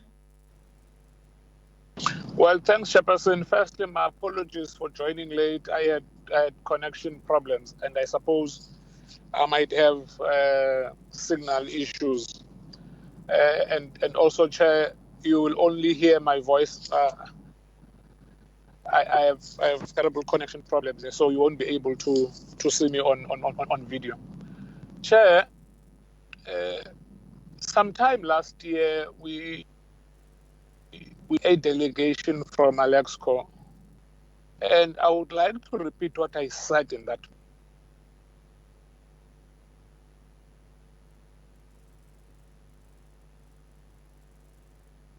The DM issue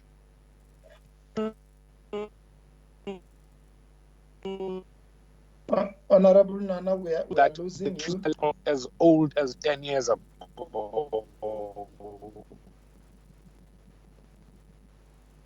And decided Alexco as old.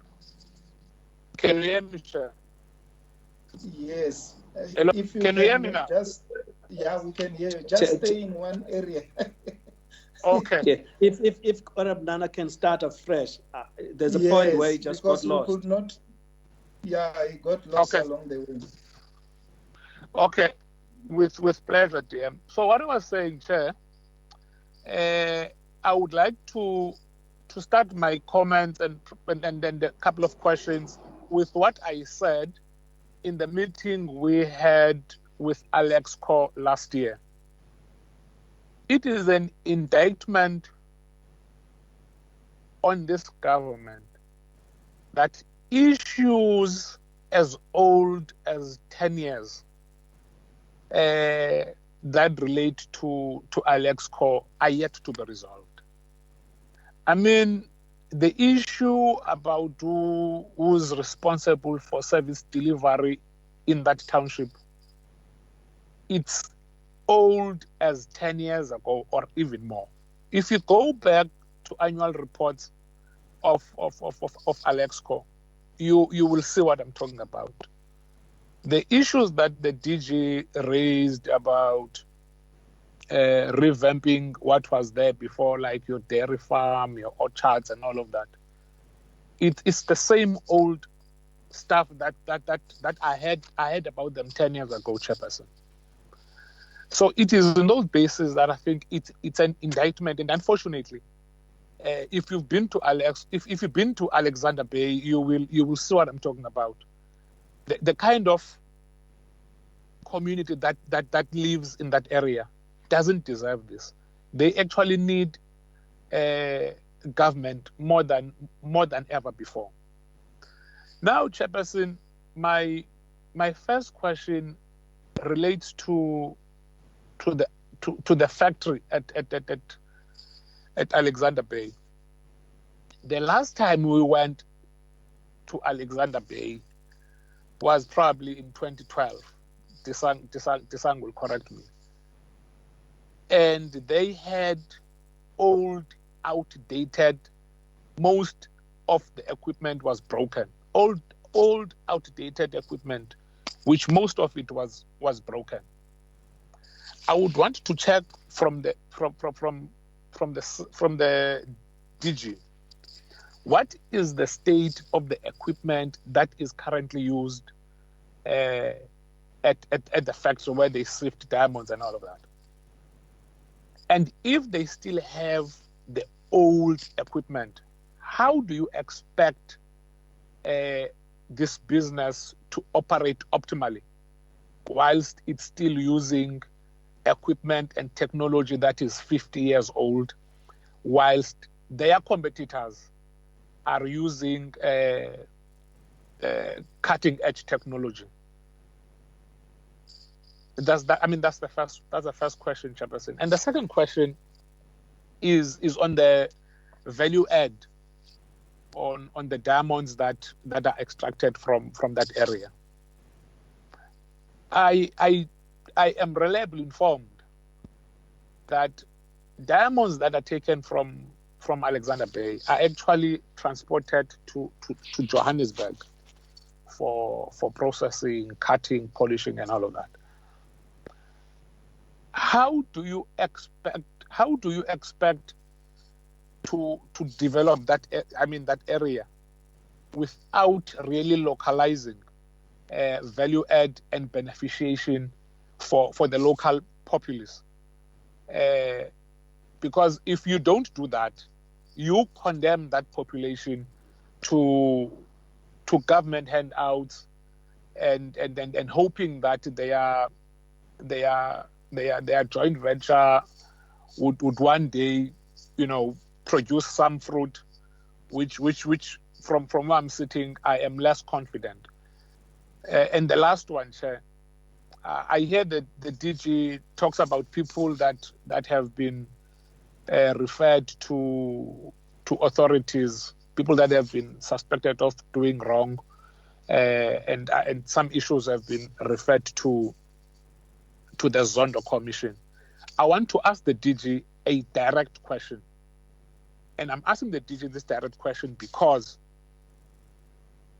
in the fourth and fifth administration, we had no less than 3 ministers of public enterprises directly reporting to the Gupta family. Now, I would want to ask the DG, to what extent has the Gupta family been involved in engaging in business with Alexco and then Diamonds in Alexander Bay? Thank you, Chair. And I'm sorry for the terrible signal. I'm in the Eastern Cape. Thanks, Chair. Thank you very much. Chair. Honorable Shabalala. Thank you so much, Chairperson. I hope I'm audible. Okay. Chairperson?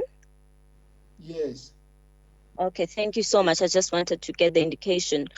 Look, Chair, the point here is that at the end of the day, in everything else that we are trying to do, we are seized with things of the past, the historical future, if not the past of Alexco right now, as we speak. Now, as this committee that came in last year in 2019 in May, we had perhaps 2 engagements with Alexco. And out of all of those engagement, what was at the center of them was the issue of the administrator.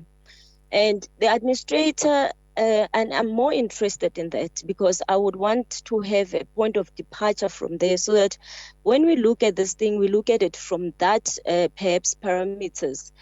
Because, Chairperson, it might not necessarily help us with the issues of the past, but it will help us to learn from them. But what's important is this administration, or rather this oversight committees, for us to try to move as things move, but also to try to bring some sort of trying to give some stability. So my issue is that the administrator and the board of directors, they had duties that were given upon them.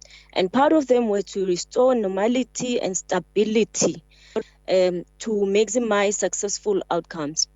And that's where I'm not necessarily answered that what is it exactly the administrator, whether it's 5 months in office, that have been really done to do this duties bestowed upon them. Second was to manage the rooting out of corruption. I don't even know in 5 months or in those months they've been appointed, what type of corruption they would have been in a position to root out. And another one was to develop revenue enhancing plan with emphasis on contracting for mid and deep water mining operations. To propose the right sizing model, I want to know, have they proposed any right sizing model because of the term of office of the administrator coming to an end? And the review of the loss structure, have they been able to do that? Lastly, to ensure procurement of goods and services, fair value warranted. Now, while I'm raising these things, Chairperson, I think it's important that when we put taxpayers' money in terms of matters that we want to do as a department, seized with the responsibility of this entity to bring stability, we should be in a position to say, hang on, we have put administrator, this was the duties, but exactly what is it that the administrator was able to execute? And besides the impediments that administrator would have highlighted highlighted in his report the fact that he was not getting collaboration reports.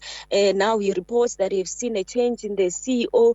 For me, it doesn't answer the duties bestowed upon the administrator. Now, I will move to this meeting, Chairperson, and I don't think that we'll get necessarily the answers that we really need insofar as providing the oversight. As DM has said, they had to reinvest 17 million just for the administrator to cover the work and the duties bestowed upon them. Now, I've got a serious issue around that, and I feel that we need not to put and remove our eyes on the ball as much as we want to understand the future of this entity. At the same time, measures that the department puts, we should be able to oversight and move with them and be able to bring critical elements or critical suggestions around them, if not a recommendation. So I feel that this department, or rather the committee, must be furnished with a clear report around exactly the duties of the administrator.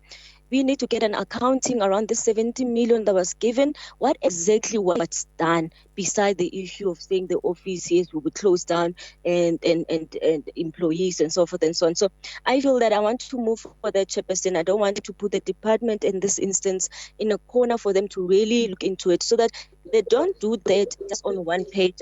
And as I conclude, because I hear that there's a bit of interruption, I don't want to speak a lot, but my point was around that. But I want to thank the Deputy Minister who just came to this office. He has tried to ensure that his mandates that has been given to, he execute them and comes to this portfolio committee and be able to give us the answers perhaps that we need. But we need more Deputy Minister on the ALESCO. Before, even if we look into the option 6 that you are looking into, there is still more that needs to be done. But take us through on the administrator, because it happened in our term of office. Things of the past necessarily might not even assist us. We want to move forward and we want to make sure that ALESCO gains its own moral ground and what it needs to do for that community of Richardsville. I thank you, Chairperson.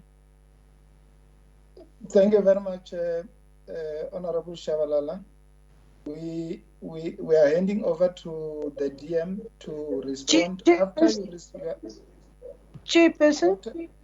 After you respond, is there any member who wants to speak? This is Honorable Labiskachni. I had connection problems. I've been in and out of this meeting. Is there a because I called you, I couldn't get you. Yes. Yes. Yeah. Is there a possibility that I can just make a comment and raise one question? Yeah, quickly. Thank you. I've been a member of this committee and dealt with Lexcor issues since 2014. And I must say I hear the members, but knowing the background and the history, and has been there on oversight in 2017 in a very divided community and all those things. The previous select committee called for the appointment of an administrator. We called for investigation in the supply chain management. We called for a lot of things that for the first time in 7 years, I've seen these reports, and we are having an indication of the things that we thought is going wrong in Alexco, or actually in the whole deal, because that was the PVGV is not running in a profitable way. And as the select committee since 2014, we were very worried about that the community is not getting the benefit from the land claim and the contract that has been done there. Now, what I want to say here is I tend to agree with what Honorable Khaleb Kachali has said, and what a lot of members said is the past, there's a lot of problems, but we need to go forward in a way that will in the end benefit the community, and the community can only be benefited if there is economic options and if the mining is going to be viable, because we have to create some kind of income for that community to be restored, for the farming and whatever has been done there and has been tried, various projects has been done there and various didn't work. In reading through all these reports, I saw a lot of names, and I'm not going to go into that. That was part of the big fights in that community that were used as people who were the consultants in the various groups in that community.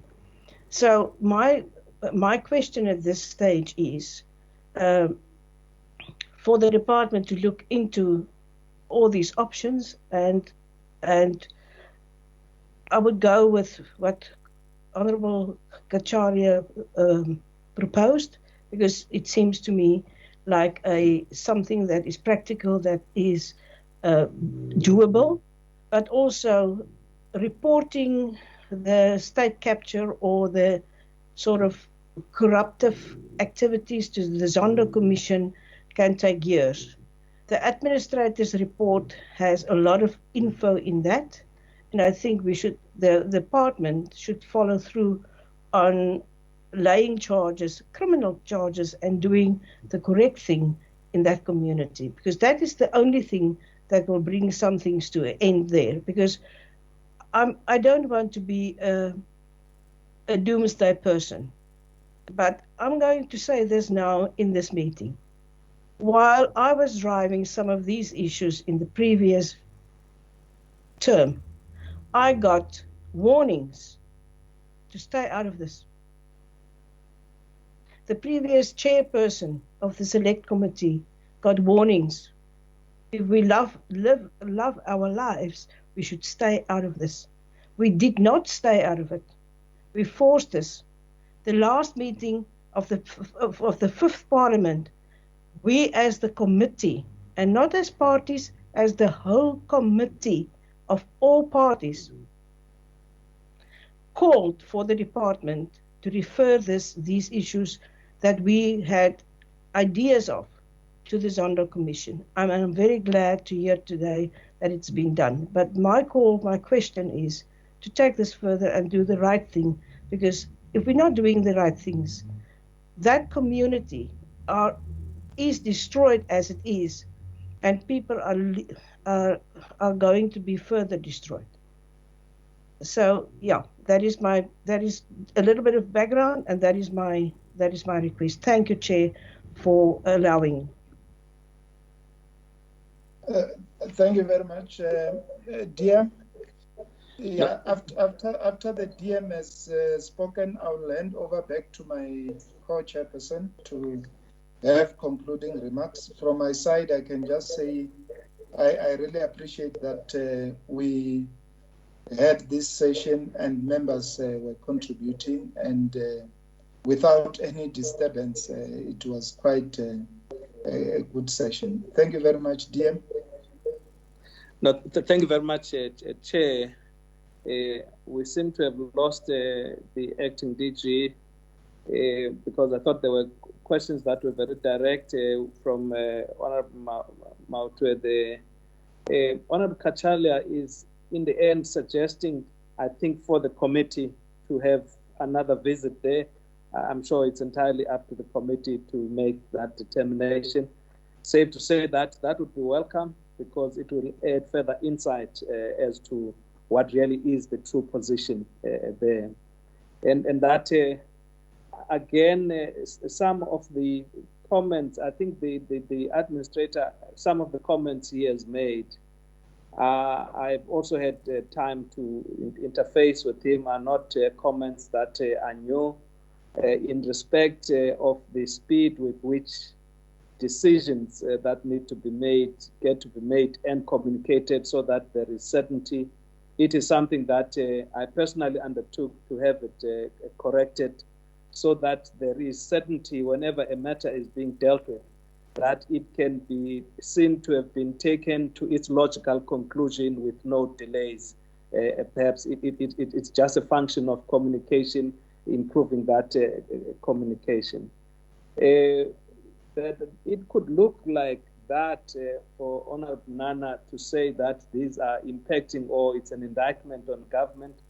Certainly, these are not very easy things to be treated like that, and quickly they are beyond us, because also we're talking to a community that is involved here, a community that is also unfortunately not been very stable over this period of time. But as the report has been made, we have proceeded to a point where we can see, or we can say that come 1st July, we anticipate that all those municipal functions that Alexco has been undertaking shall be now handed over or dealt with by the Richtersveld municipality in the engagement we've had with the local government and the provincial government there, as the CEO had reported. I think these are getting resolved, and we're looking to have in place ultimately that which will be a very market-sensitive and relevant mechanism that will see to the continued mining in the area, of course, with the necessary expertise that must be there.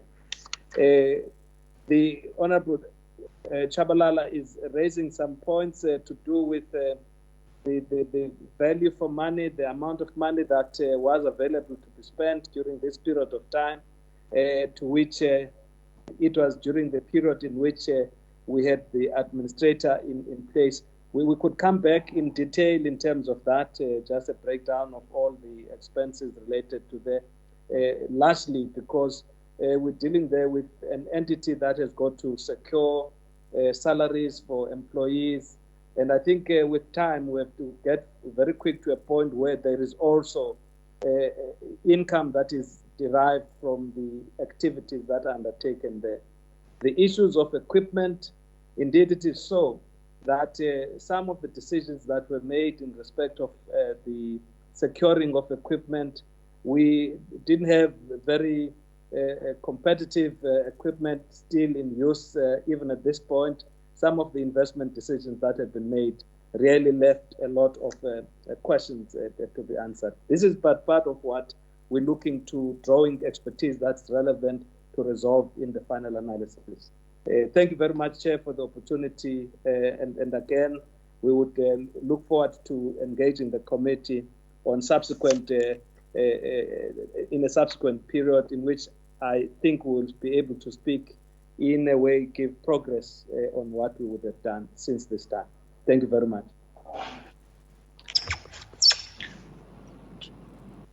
Chairperson. Yes, thank you, sir. Thank you, Chairperson. I think what is clear is that after this lockdown, we will have to again prioritize the issue of oversight, to visit again to the entities that we have not yet reached, and also to make follow-up to those that we were already visited. I think it's important for us. Okay. Okay, do you have your point of order? I'm sorry for interrupting you, Chair, whilst we are wrapping up. Chair, I realized that there were questions that were directed to the DG, and apparently we have lost him. And then the minister, the DM is not in a position to respond to some of these. But there were direct questions, Chair, like the involvement of the Gupta family in doing business. I think I was coming. I realized the DM may not be in a position to respond. Oh, that's fine. Thank you very much, sir. Okay. No, I was okay. coming. That's okay, sir. Thanks. Okay. I was coming to that point, Honourable Member, that perhaps we're in the light of the acting DG unable to be responding to these issues, because this is not our last meeting.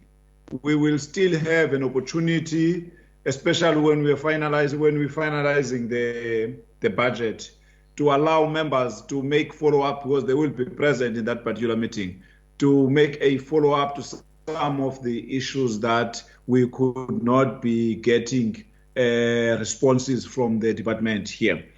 Therefore, let's agree that in our next meeting, we'll be opening for members or asking the DG to respond to those members. I will just ask the members to write down those issues so that when we meet again, they are in a position to put those to the acting DG.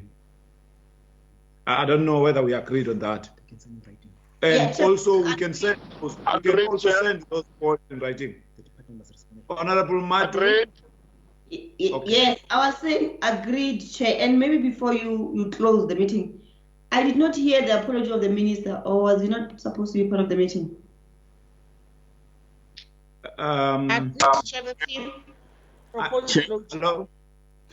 Just to indicate, members, can you indicate, because now I just be interrupted by voices instead of seeing hands. Can who is also speaking after Honorable Matu? There is somebody after Honorable Mawatu. Chair. Honorable Ngwenya. Yes. Is it a point of order, Honorable Ngwenya?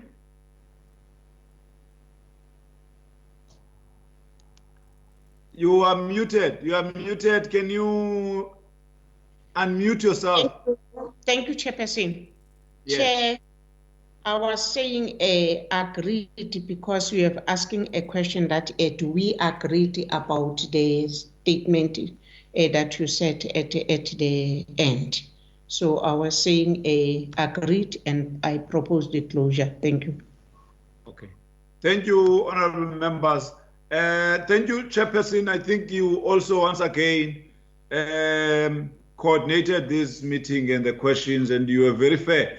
If it was me, I wouldn't have given people the second bite, but because you are the most fair chair, you have allowed people even to be also again out of order. Some people, Honorable Matu, I don't know whether you are critiquing me or you are putting your hand up.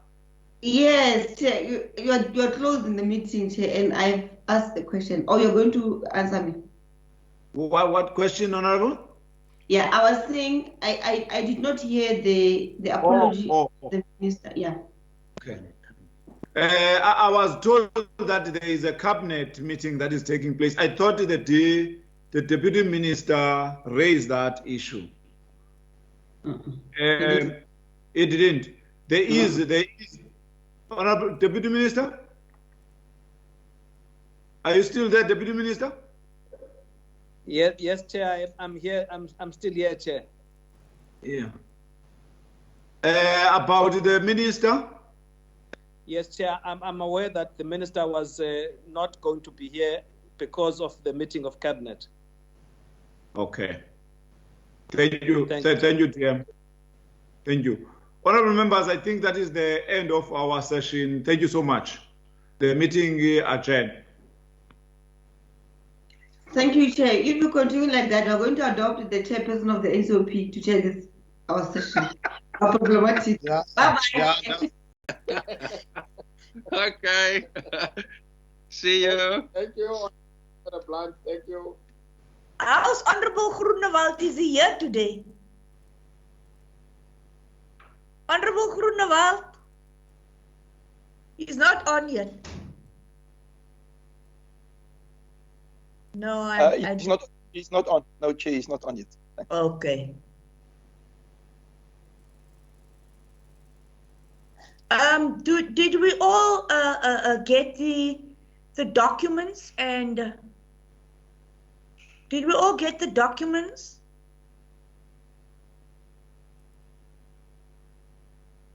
All the documents were sent out, Chair. All the members have received the documents, but we'll put the documents up as well as we go through the meeting.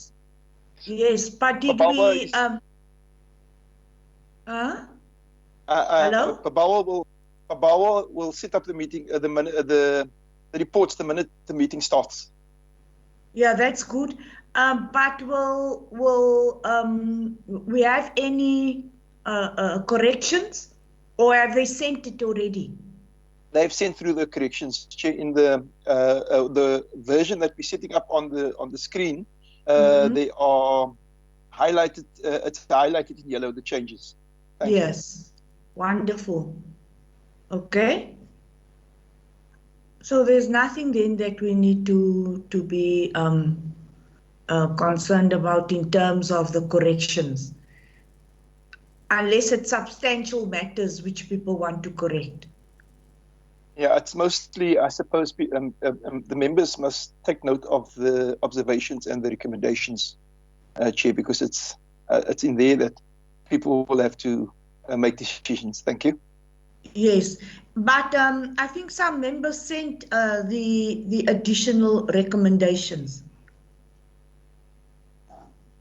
Yes, Chair, we received recommendations from Dr. Groenewald. We received from Ms. Honourable Jackie King, and Mr. Whitfield also sent in, and Honourable Peacock also sent in. So it's 4 members who sent in recommendations. Thank you, And Chair. we've included that, eh? We've included it. Thank you, Chair. Wonderful. Good morning, Honourable Whoop. Morning, Honourable Chairperson. Hey, our Honourable DM has been waiting for us for 15 minutes already. DM is an early bird. DM, your phone is mute. Who? DM, you muted, DM. No, How are you, Comrade Kevi? I'm fine, and you, Honourable Chair, can you hear me? Honourable Mapatso, you are very, very clear. Yes. We can see you. DM is trying to do his things there. His DM is muted. What is he doing?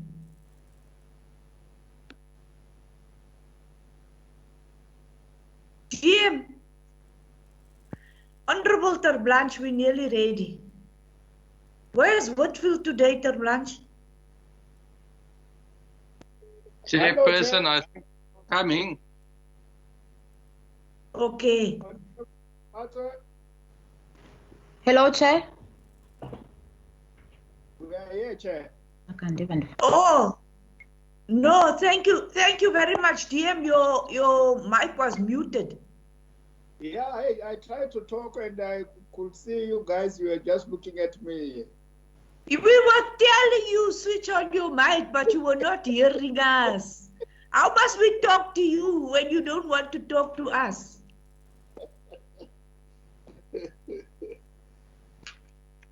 I heard another voice. Yes, I heard another voice. Who's there? Where? Oh. No, I don't see it in the chat group. Is it Honourable Peacock? Morning, Honourable Groenewald. How are you? I think yourself, Chairperson.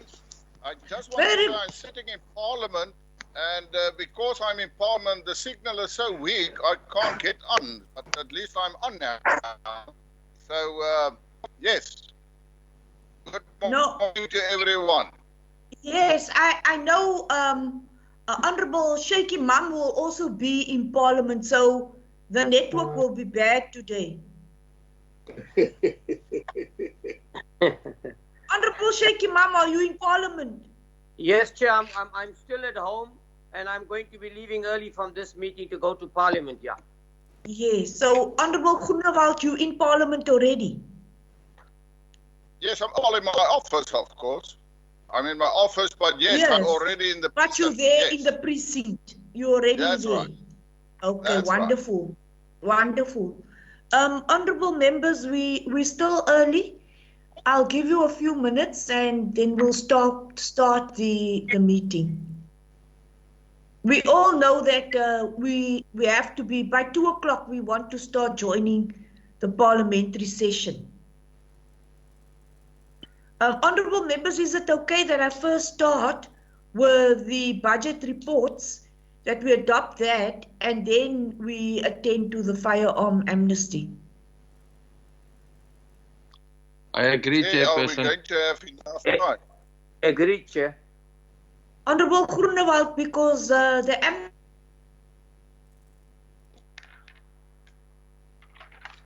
Again, Chair, can you hear me?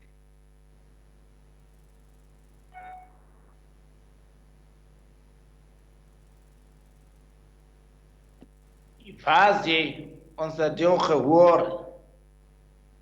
I don't hear the chair. The chair is silent. She has freezed on my screen. Yeah, it's you because you are using other things.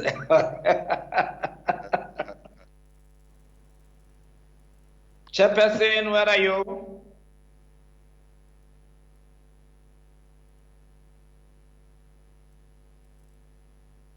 Chairperson, where are you?